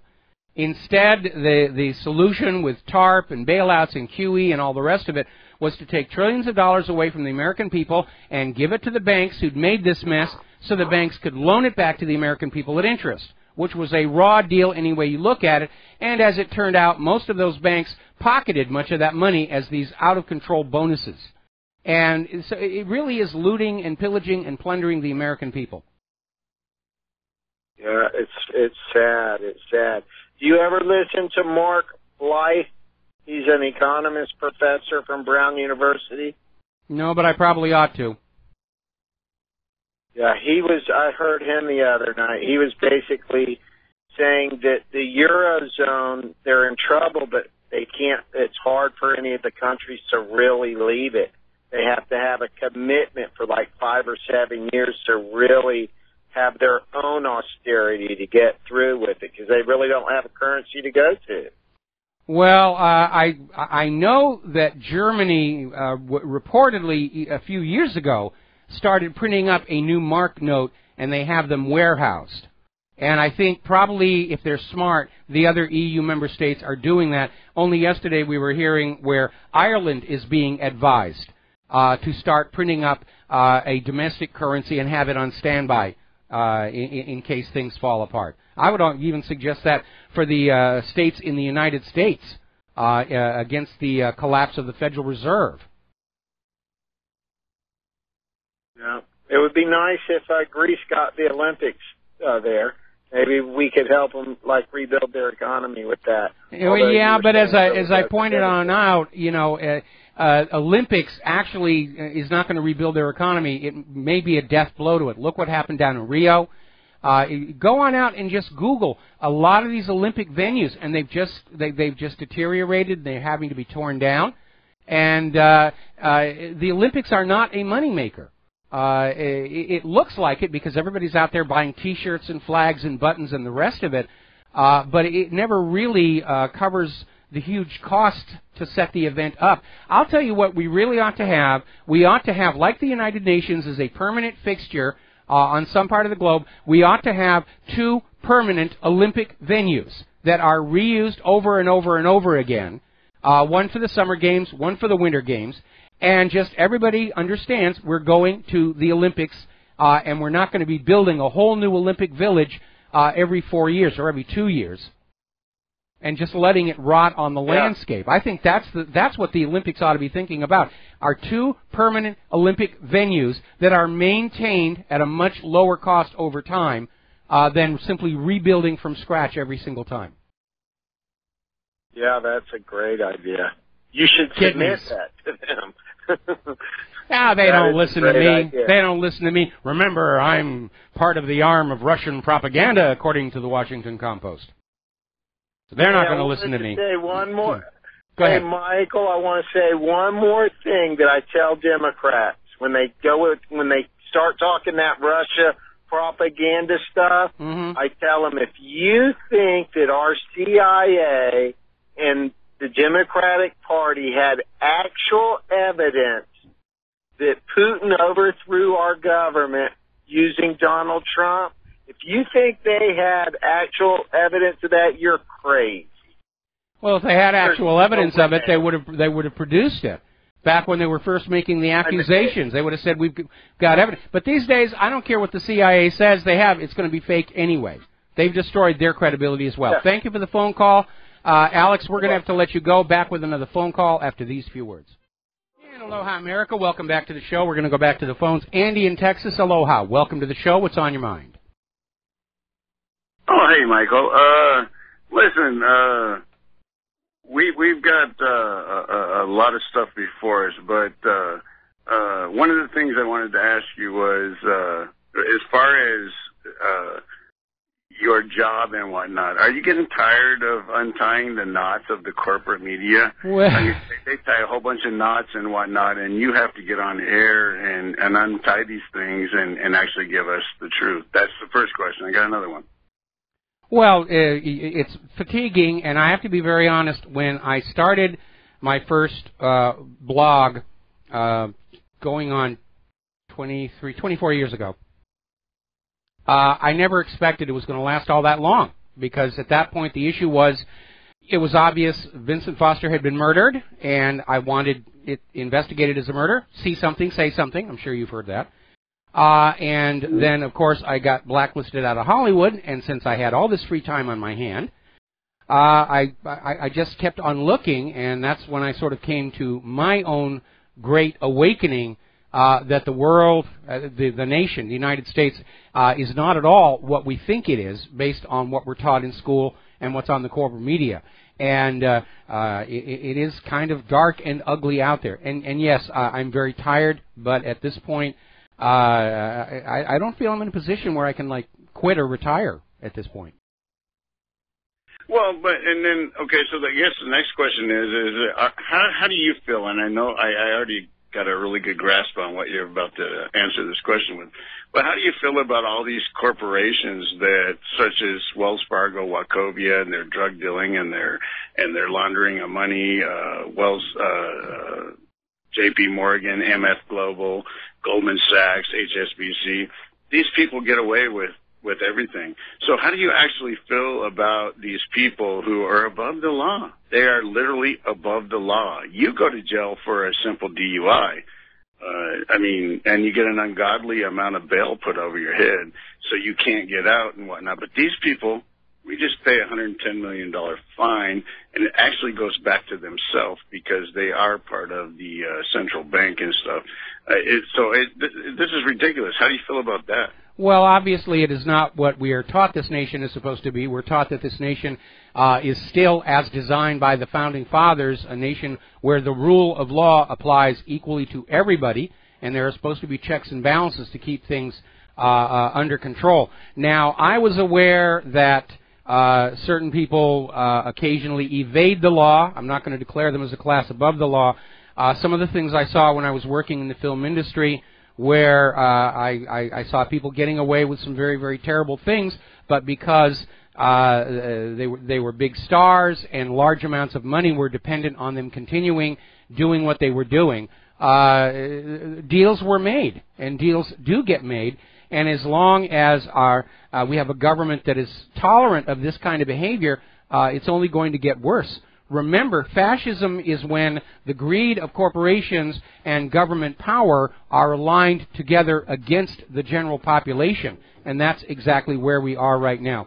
Anyway, I need to let you go. We've got to take a break for station identification, and we'll be right back. Aloha, America. Welcome back to our show here. Hour number 3. The phone lines are open, 800-313-9443. I'm going to step back a little bit to this issue of immigration and customs enforcement, because we're just now finding out. The 7th U.S. Court of Appeals has ruled that immigrations and custom enforcement have full authority to deport illegal voters. And this is all coming out of a single lawsuit where a woman had come to the United States. She was illegal, and she voted apparently more than once, and her defense was that she'd been told it was okay. And it isn't. And so she's now headed back on home. And apparently this was spurred on by the state of Kansas coming on out and saying they had hundreds and hundreds of documented cases of illegals voting.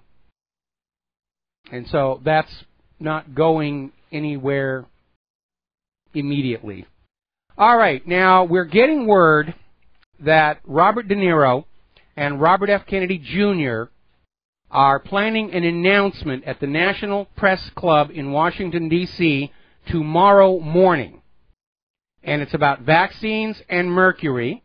And according to a media advisory, the two are planning on announcing a unique challenge with a substantial cash award to the American people and the media. Now, the corporate media probably won't touch it because they're already getting their substantial cash rewards from the advertising agencies for the big pharmaceuticals. But apparently the event is going to be live streamed from the World Mercury Project's website. And their goal is a world where mercury is no longer a threat to the health of our planet and our people. Now, here's the part that really has a lot of people scratching their heads. The FDA actually banned mercury-based preservatives like thimerosal back in, all the way in 1999, and yet it's still there. Why? Why no enforcement? It's a known neurotoxin.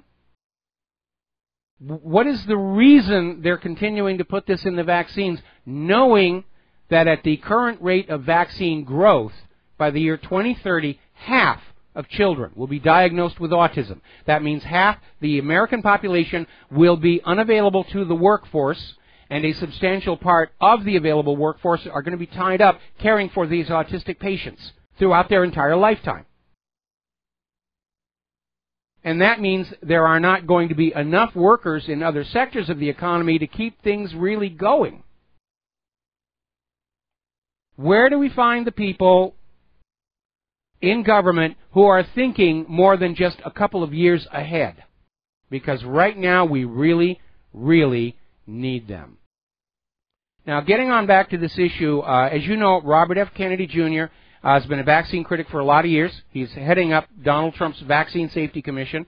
Donald Trump may have a personal interest in it because of Barron Trump. And again, Trump himself is an anti-vaxxer. He's never had the flu shot, never gotten the flu.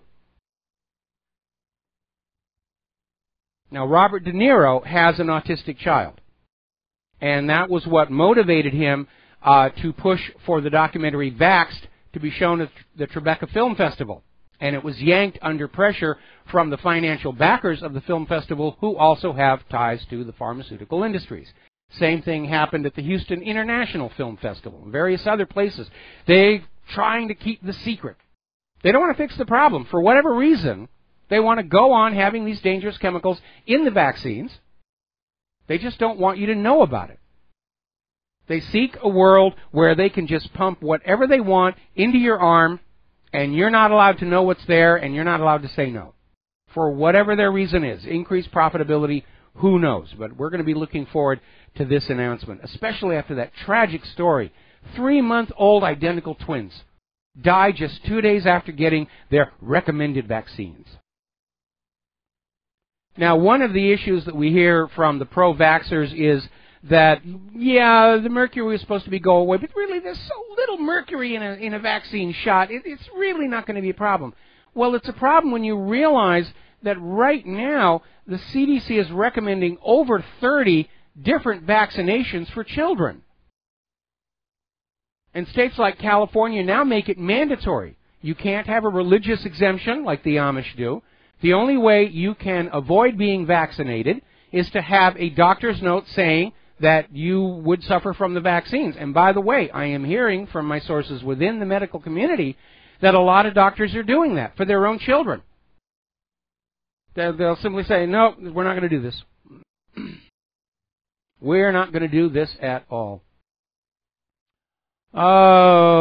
Okay, and somebody just sent me the Crazy Cat action figure. It's a crazy lady doll, and there's something like 20 cat toys in the same box. Alrighty, now then, let's talk about human-caused global warming. But first, we're going to do a shout-out to our on-air affiliates who are just now rejoining our network. And the snow is continuing to come on down here. Interesting story in Aspen Times saying that the January snows have created a where were you when moment.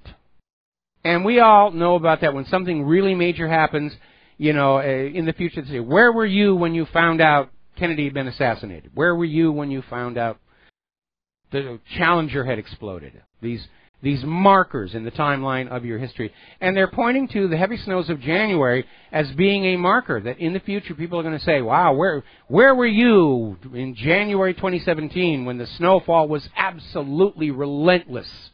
Non-stop for 3 weeks straight.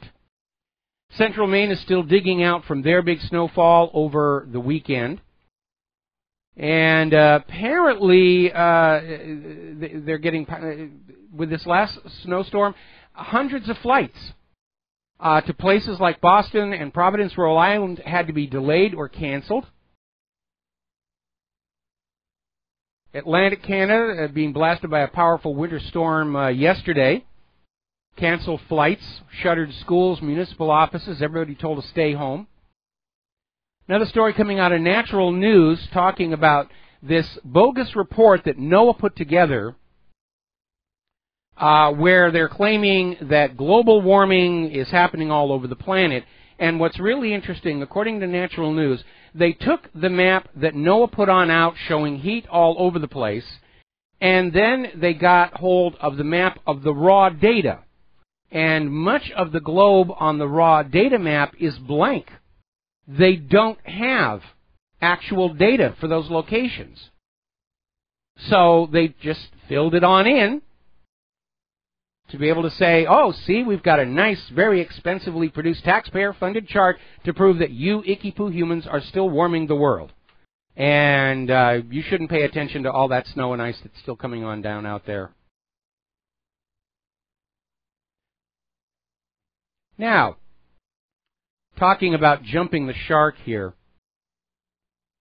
apparently over at Iowa State, some scientists have published an analysis that claims global warming is the root cause behind all these leftist riots that we're seeing across our country right now. It's all the fault of global warming. In the middle of winter, I would like to point out.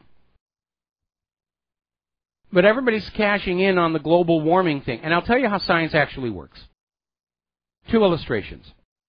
If you're a scientist and you've seen an interesting phenomenon, and you put out a statement, I've discovered this interesting phenomenon, and it's probably not all that important, but it's still interesting, you will not get media attention. You will not get funding. If you put out a report saying, I've discovered this interesting phenomenon, and if left unstudied, it could destroy the world, then the media is going to pay attention to you, and funding will show up. The way that works with global warming, everybody knows there's a lot of funding out there for anything connected with global warming. So you could do a study about the cross-pollination of strawberries, and you want to do a grant proposal for that, and you're not going to get it. But if you rewrite it to say, I'm studying the cross-pollination of strawberries as influenced by global warming, then you will get your funding. That's how science is corrupted by politics. Just figure out a way to put global warming in there, you will get your money. And I imagine over to Iowa State, they were simply looking at reasons that for all this violence, and they don't want to say it's all bought and paid for by George Soros. And I know, we'll blame it on global warming. We'll get media attention. We'll be famous for a day. All right, let's talk about computers and computer technology. And apparently, ransomware is just out of control. According to a recent IBM security study, 40% of all spam emails contain ransomware. You absolutely need to not just click on anything that looks interesting, because they're written to be enticing. Your free bikini calendar, or your desktop screensaver of whatever it is that interests you. And obviously the incentives of the hackers are pretty straightforward. They're looking for a big payday. And a lot of corporations, companies, institutions are forced to make the payment because they can't take the time to reconstitute their system from backup. That's why hospitals have become a prime target for the ransomware writers. Because without access to those computerized records, and by the way, it was mandated all hospital records be computerized as part of Obamacare, because you can't hack a file folder. So the hospitals are paying up. And apparently nearly 70% of business victims surveyed by the IBM security study say they had to pay the hackers to recover the data. It's completely out of control. Now, of course, Neil Jenkins over at the Homeland Security Department, or the Department of Homeland Security, rather, saying from the U.S. government perspective, we definitely discourage the payment of ransom. Oh, okay. What are you doing about it? What are you doing about it? Why isn't the NSA tracking these people down and nailing them to a cross on live TV? Is the NSA complicit or merely incompetent? And the two are not mutually exclusive.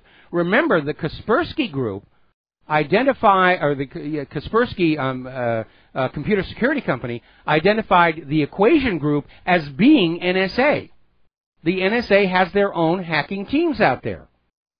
Maybe along with stealing all of the naked pictures of your significant other off of your computers, which Edward Snowden blew the whistle on. Maybe they're plundering all of these businesses for more money for luxury vacations.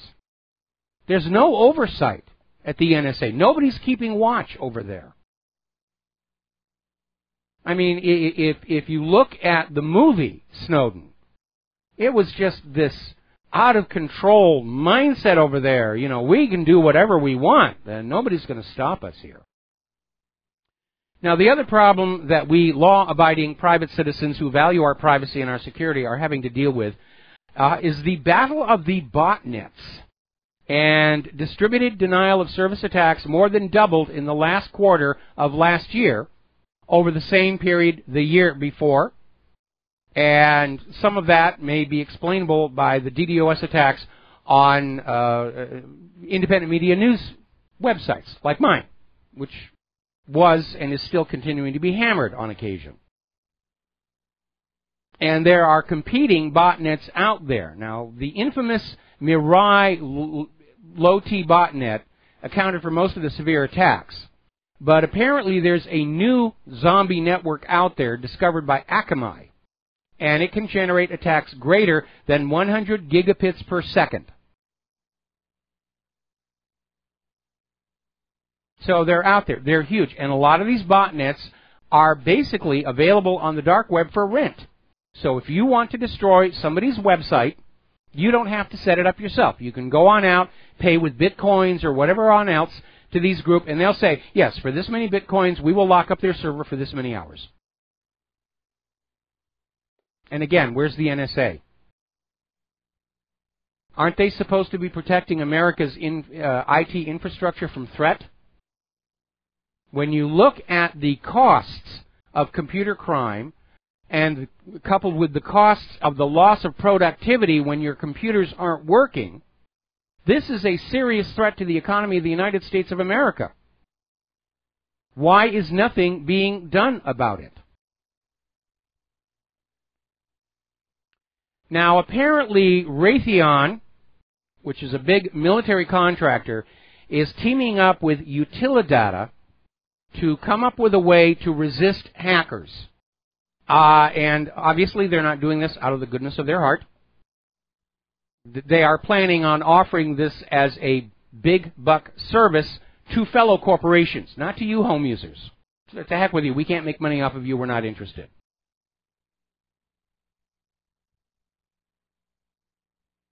And that's the reason this whole hacking ransomware thing is allowed to run wild. It's good for the economy, that old broken window analogy. We're forcing corporations to spend money on computer security, and that's taxable revenues. The fallacy of the broken window analogy is that nobody is just sitting on piles of money in this economy. And if a homeowner is forced to replace a broken window, he is spending money that probably would have been spent someplace else. Corporations that are induced to spend thousands of dollars on their computer security are spending money that probably would have gone somewhere else, like hiring a new employee, maybe. So this broken window analogy doesn't work. It's a zero-sum game. Now then, everybody's getting into artificial intelligence. They're already out there trying to commercialize it.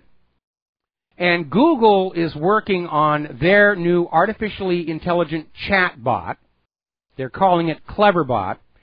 And they're running tests on it to see if it can learn for itself and come to conclusions. And rather interestingly, when asked what the meaning of life was, Cleverbot said it's to serve the greater good. And then when they were asked, what is the purpose of living, Cleverbot responded, to live forever. Cleverbot was then asked again, what is the purpose of life? And it replied, my purpose is to forward my species. In other words, to make it easier for future generations of mankind to live. Seems a little blurred, but we seem to be getting onto the verge of AI systems with an instinct for reproduction, procreation. Now, if your computers in your business, or if you're well off in your home, if you have an enterprise class HGST Ultrastar drive from Western Digital, you need to check with your Western Digital supplier, because apparently there is a batch of these disks that are failing very, very quickly, and they need to be replaced. Back up your data. I'd like to build a RAID array out of solid-state drives at some point in the future. Preserve my data that way. I'm doing it the old-fashioned way. Plug in USB terabyte disks here. All right, let's talk about Lake Oroville. And there's a rush to try and bolster the base of the emergency spillway, which eroded heavily when the dam overtopped it during the heavy rains. And they're flying in bags of rocks and just trying to put some substance there in case there's another overtopping in the face of new rains. Interestingly enough, the evacuation order has now been lifted, even though the warning remains. And according to this article that is over in Russia Today, California officials lifted the evacuation order for residents downstream of Oroville Dam, saying the dam may hold up to upcoming storms. May hold up to upcoming storms?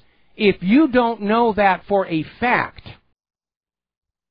you're risking people's lives bringing them back in. Now, we had that caller earlier who said that already, apparently, there are heavy rains in the area. They weren't expecting them to start until tomorrow. This is a disaster waiting to happen. They don't really know how that emergency spillway has been damaged. If the reservoir fills up again, forget about the overtopping of the emergency reservoir. That whole section of that emergency spill could blow out, and then you've got a major, major problem downstream. We'll be right back. Hello, hi, America. Welcome back to the show here, and we're talking about the Oroville Dam. And again, I'm quoting from Russia Today. California officials have lifted the evacuation orders for the residents downstream of Oroville, saying the dam may hold up to upcoming storms. Now, I certainly hope they're right. But allowing people to go back to their homes when you're not 100% certain is inviting a tragedy of epic proportions. Now, apparently last week, this didn't get a lot of coverage because there weren't a lot of drowned bodies, but apparently in Nevada, in Elko County, they had a dam fail completely. And it's another earthen dam, just like the Oroville Dam. And it covered low-lying roads, and they had to reroute trains because some of the tracks were flooded. Now, here's a good one. This is out of Natural News. Oroville Dam emergency demonstrates how incompetent bureaucrats are marching California into catastrophic collapse at every level. And what they're talking about is when the evacuation order was issued, which was issued at a point in time where they thought the dam could collapse within the next hour, to nobody's surprise, everybody tried to evacuate at the same time, and the roads gridlocked, meaning they weren't really able to get out of the area in the time span that was being suggested. Now, wise and prudent government that is looking at infrastructure that could cause a calamity, and it's not like California has not had collapsed dams before, you have an evacuation plan where you pre-plan which communities move first, get them on the highways, get them down the highway, then get the next community moving and the next one to avoid that kind of a traffic jam. Why didn't Oroville have such a plan? Or if they had one, why was it not being followed? And worse, why did they wait until they thought the dam was within an hour of failing before ordering the evacuation? If they're not 100% convinced the dam is going to hold up to the coming storms, those people should not be allowed back in. And I understand what's going on. We already know Jerry Brown has got his hand out to the Trump administration for more money. Keeping these people out of their homes in these evacuation centers is costing lots and lots and lots of money, which I'm sure Jerry Brown would rather spend on transgender bathrooms and, supporting the illegal voters that are going to vote him into office next election. But he's thinking economically, he's thinking politically, and he's not thinking about humanity itself.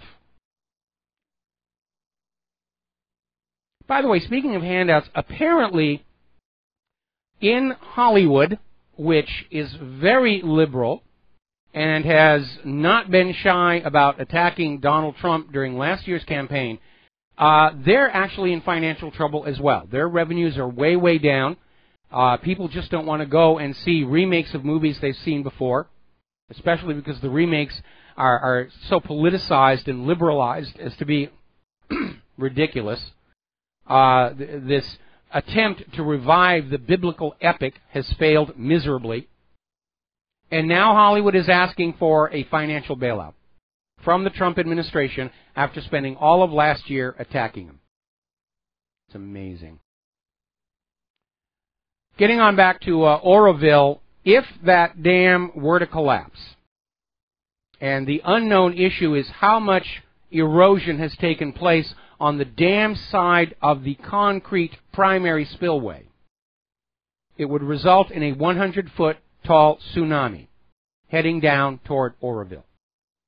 If it's just the emergency spillway that goes, there will be flooding, and it will be a major, major problem, especially if everybody is running and jamming up the freeways again. They could just drown right in their cars. It is not being handled very well, and more rain is on the way in. Okay, we're going to take another break for commercials. Join us on the air, 800-313-9443, and we'll be back after these few words from our sponsors. And aloha, America. Welcome back to the show here. And, boy, my comments before about the entire system is out for blood on Donald Trump. They're actually out there saying that Donald Trump ought to be impeached over Michael Flynn's communication with the Russian ambassador. Now, this is a bit of a reach because, first of all, Donald Trump was not in office at that time, but he had been the elected president. He was going on in there. And I am willing to bet a whole nickel that if you go back through history, you will find every elected president, before they actually formally take office, starting to make arrangements for what they're going to do. It's called the transition, people. And I shudder to think what the world's opinion of Washington, D.C. is right now, looking at all this childish behavior that's going on. And when you couple it with Nancy Pelosi's confusion of Crimea and Korea and Maxine Waters, it was Maxine Waters was confusing the two countries, and somebody said that they thought Bush was still the president. Boy, oh boy, I mean, if you're going to have puppet governments in front, people, can't you go to central casting and get somebody a little bit more together? But they're actually talking about trying to impeach Donald Trump over Michael Flynn's conversations with the Russian ambassador about the Russian sanctions. And again, unless an actual deal was struck, it's not a violation of the Logan Act. And everybody's allowed to talk about everything. That's what the First Amendment is all about. Flynn wasn't the national security advisor at the time. He was a private citizen. Technically, so was Donald Trump.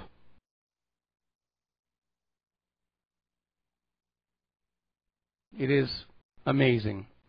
All right, now then. If you're in London and you are skilled with a computer and you need a job, Buckingham Palace has just posted a job opening that pays £30,000 per year for somebody to come on in and run Queen Elizabeth's official Twitter account. And here I was thinking that all these big-name celebrities were doing their actual tweeting themselves. Apparently not. That's £30,000 there. On a more serious note, demand for safe, healthy, organic food is creating a new gold rush for producers. Those people who have farms that have not been contaminated by GMO pollen or who are not allowing their product to be adulterated with various and sundry chemicals are just seeing a huge demand for their product, and they're able to charge premium prices. And apparently 2015 saw a 12% rise in organic sales over the previous year. And apparently organic spending has risen by 72% since 2008. Right now, only 1% of farmland in the United States is dedicated to organic production. Everything else is contaminated with GMO pollen and all kinds of chemicals. All right, we're going to grab a phone call. Alex in San Antonio. Aloha, Alex. Welcome to the show. What's on your mind? Aloha, Mike. I was calling. I don't know if you had perhaps already touched on this point or not, but I was calling because, with everything going on on shaky ground with the Trump administration, I just wanted to say if he doesn't start sending people to jail soon, he's going to lose a lot of credibility, and he might be impeached. Because if things don't gain ground in a position where he's showing some type of leadership, and he's showing that he really means business, and some of these people really are going to jail, he's going to start to lose credibility and the little clout that he still has. I would agree with you absolutely on that one. He should have made Trey Gowdy the Attorney General, and I don't know why he didn't, but he didn't. And anyway, there are people who need to go to jail. Unfortunately, there are way too many of them, and they are all now aligned together against Donald Trump in order that they not go to jail, even to the point of carrying out, his assassination. We have to understand and accept that the vast majority, we have to understand and accept the vast majority of our federal government are corrupted, totally corrupted. And a lot of it goes back to that CIA drug and gun running. And the CIA has been involved in illegal drug running and sales to our kids, going back at least to Vietnam, if not earlier than that. No, I definitely agree, Mike, which is why I say if he doesn't do something about it soon, I hate to say it, but I mean, it looks like they're going to impeach him. They're going to find some type of ground to hold on to something, and I think this whole media play, I think they have a foothold on at least on how they can attack him, and since there's really nothing to defend him with, Okay, well, let's back up here a little bit. Let's back up here a little tiny bit here. With a GOP-dominated House, the possibility of an impeachment actually happening is remote in the extreme. But what the Democrats can keep on doing is just trying to impeach and trying to impeach and trying to impeach in order to basically keep Trump tangled up with all of this nonsense. And force him to be constantly defending himself so that he's not able to change any of the liberal globalist agenda. But again, at this point, the federal government is literally starting to delegitimize itself, not just in the eyes of the rest of the world, but in the eyes of the American people. This is not what we expect our government to be doing, fighting amongst itself and neglecting the country as a whole. And for all this talk about unity and coming together after the election, it's obviously not happening. Yeah, no, I definitely agree. But I have to say it's been both sides. The Trump supporters, they've been gloating most of the time instead of doing things. Obviously, the left, it doesn't lend itself to be loved or liked or appreciated in any way. But I mean, after we won the election, I hate to say it, but most of us just kept calling them buttercups, and we really didn't do anything to show or express that we were welcoming them into a union. They didn't want to be welcomed. They didn't want to be welcomed. I mean, we're not. Hang on. Okay, we're not the ones who are out there rioting in the streets and breaking the windows and everything. We would like to get along with everybody, pull the country back together, and move forward to get something effective actually done, with our nation. But unfortunately, it's not up to us anymore. These liberals, these George Soros funded people are out there to cause chaos, because Soros is hoping with enough chaos the government will come down and they can start building the New World Order here on what used to be the United States of America. No, like I said, Mike, I don't disagree with you. I just think that it's been a failure of intention on both sides. One side isn't better than the other, and then at the end of the day, we're all in this together, no matter what. Well, I do disagree with you. I do disagree with you because the failure of intention is definitely on the side of the liberals who tried to cheat and steal the election for Hillary Clinton, and when they didn't succeed, they tried that recount thing. Now they're talking impeachment. These are people who do not feel that they have to play by the rules, And by default, that means they don't feel like they need to get along with the rest of the American people. And there's a reality here that everybody needs to accept. Donald Trump won the election by the rules everybody agreed to play by going into that election, and you don't get to change the results retroactively through violence. That makes you a criminal. And I do agree that Donald Trump does need to start coming down hard. He needs to get his own house in order. It clearly is not at the moment. And then he needs to start grabbing some of these people. He needs to go after Hillary Clinton. She's already declared she's going to run in 2020. And unless he can convict her of a felony, she's going to be eligible to run in 2020. Just going on up there with her little stroller and everything. All right, Alex, we're going to let you go here and switch over to Pat in Arkansas. Aloha, Pat. Welcome to the show. What's on your mind? I just heard you mention something about organic farming. Yes. And this has been a particular interest of mine for about 30 years. But believe it or not, in areas of the mainland here, like in Missouri and Arkansas and up in Oregon, there's a positive wind blowing. If you could mention this, Baker's Creek Heirloom Seed Planting Festival, and this is where anybody can take part and be a grower. And this is a small farm in southern Missouri in the backwoods, and they had over 10,000 people in 2 days. It was a mob. I can believe it, but you know, the USDA is now trying to crack down on these heirloom seed libraries under this flimsy excuse that you don't really know if the seeds are safe or not, and there could be moles and pesticides and stuff. And again, the goal is to make you dependent on companies like Monsanto simply to grow your own food. To end the heritage seeds, and it may have been intentional on Monsanto's part that the honeybees are driven to extinction, because without the honeybees, natural organic farming is it's very, very difficult, if not impossible. Yeah, you're right there. I was just wondering if you could put that information up about. All right, what was the name of that again?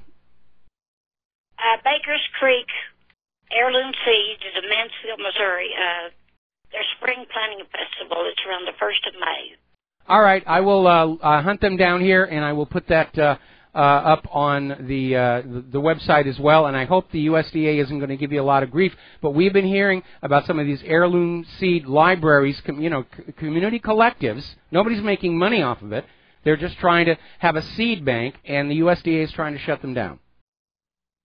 Yeah, no, they know that. They check their heirloom seeds, and he's been in the seed saving business for years and years. It's a private farm, but I found that remarkable that 10,000 people would show up in 2 days. It was wall-to-wall people.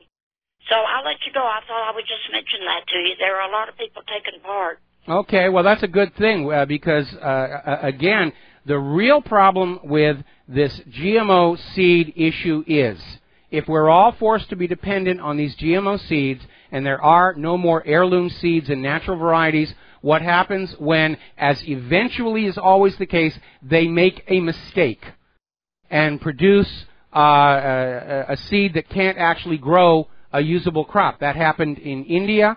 They're finding out already that many of these GMO food crops are producing inferior yields, less food for all the work and cost going into them. What happens if they make a mistake where all of a sudden they can't even make their seeds anymore? We have seen industrial disasters like this before, but never has an entire planet been held hostage to this. Okay? Yeah, I understand. This is just, well, it must be a big movement here and there, but you don't hear about it because, you know, it's a small farm out in the backwoods, but it's heirlooming. It can be a hands-on thing. They have their growers. Yeah. And that's their biggest event of the year, their spring planting festival. All right, well, and I found it very interesting that so many people were taking part. Actually, it's a very Monsanto, it doesn't get on mainstream media. Well, no, it's not going to. If you can mention it, I'd appreciate it. I just did mention it, and thanks a lot. Okay, bye-bye. We're going to let you go, Pat. All right, I guess the phone wasn't working. actually, if you go on out to small community organizations, community farms websites, you will find out this is a very popular movement. Corporate media doesn't want to report on it. Corporate media serves the interests of the large corporations, and the goal of the large GMO corporations is that you will be dependent on them to grow, produce any kind of food in the future. Just like the U.S. plan following Bretton Woods was to make every nation on earth dependent on the U.S. dollar for all cross-border trade and banking. The establishment of a monopoly and monopoly and dependency represents slavery. All right, Rick in Fort Lauderdale, aloha. Welcome to the show. What's on your mind? Hi, Mike. Hey, just in reference to George Soros being the head of the snake, in irony, I'm just kind of coming on the coattails of one of the things you posted on Investment Watch blog about the snake is eating its own tail. Yes. Well, since this enemy of liberty is a centralized form, kind of like a Soviet bloc central form down, there's a point or a pinnacle. And if George Soros stopped breathing, and I'm not advocating anything in particular, I'm just saying that should nature take its course or be expedited or any of the above, I think that it would be very easy to watch this all fall apart real quickly. Well, like I said, I'm seeing a lot of parallels between the attempt to start a color revolution here in the United States of America and the attempt to overthrow Iran back in 2009, to repeat the glorious success of 1953. And what happened in 2009 was the plotters, the coup plotters, were unable to capture the imagination, the sympathy, the support of the general population. And when it really began to come apart was when the population of Iran was made aware that the plan was to put the son of the Shah back on the throne of Iran. And that was the death blow to that whole situation. So I see the same thing happening here, because no matter what these Soros-funded rioters are doing, it's generating negative publicity. People are not hopping on board. They're not seeing this as anything that they can sympathize with. In fact, frankly, they're sick and tired of all the whining. And if Washington, D.C. continues down that same path of, we're just going to blockade Trump and we're going to behave like children, we're going to reach a point where the American people are just going to stand up and say, all right, that's our capital city, all of you get out of the pool, time out, just get on out. And it may be up to the American people to drain that swamp. Because I got to tell you, I am absolutely ashamed of the behavior of our politicians right now. Okay, sorry, I got to let you go. Got to do a break for commercials. Back with the last segment of our program after these few words. And aloha, America. Welcome back to the last segment of our program today. And this mania of trying to just link anything bad going on with Russia has really reached a nadir. Over at governmentslaves.info, they're running a story on how the leader of the Collexit movement, that's the secessionist movement in California, is now called into question for ties to Russia. See, it's those evil Russians. The Russians are hacking the climate. That's why the global warming predictions all failed. Another story coming out of Government Slaves that confirms the Obama holdovers were behind the campaign to oust Flynn. It's amazing here. Here's a bizarre story over in Los Angeles County. Man has been charged with animal cruelty after allegedly throwing a dog off a 145-foot cliff twice. I'm not sure why he felt he needed to do it twice, but the dog was named Mary Jane and was simply thrown off a cliff into a ravine. The man was arrested, charged with animal custody. His bail is set at $65,000, and he faces a maximum sentence of 3 years and 8 months in jail if convicted on the charges. But Hillary Clinton says it's perfectly okay to kill an unborn human being right up to the moment of birth, which tells you just how la-la land the liberals have gotten. I'm beginning to really see almost a self-hatred among liberals, where they're out there just saying it's okay to kill people, it's okay to kill normal white working people, and we're all going to celebrate all these fluffy types. And it's always, if you're going to have respect for life, it has to be for all life. And sometimes I'm almost seeing among liberalism, and especially in the environmental wackos, where they love all of planet Earth and all of nature except themselves, which they then project onto other human beings. And we have seen some of these environmental wackos come on out with statements about how the human race is actually a cancer on the planet, and the planet would be so much better off without us. No, it wouldn't. The planet's the planet. The planet's always been the planet since it was created. I'm part of nature. And because humans are, by their nature, tool makers, all this computer equipment is part of nature. If you really think about it seriously, there is nothing that exists that isn't part of nature. Unless you define nature down to be this artificial construct of we say this is nature and that is not. And what we say is nature is good, and what we have arbitrarily decided is not nature is bad and must be removed.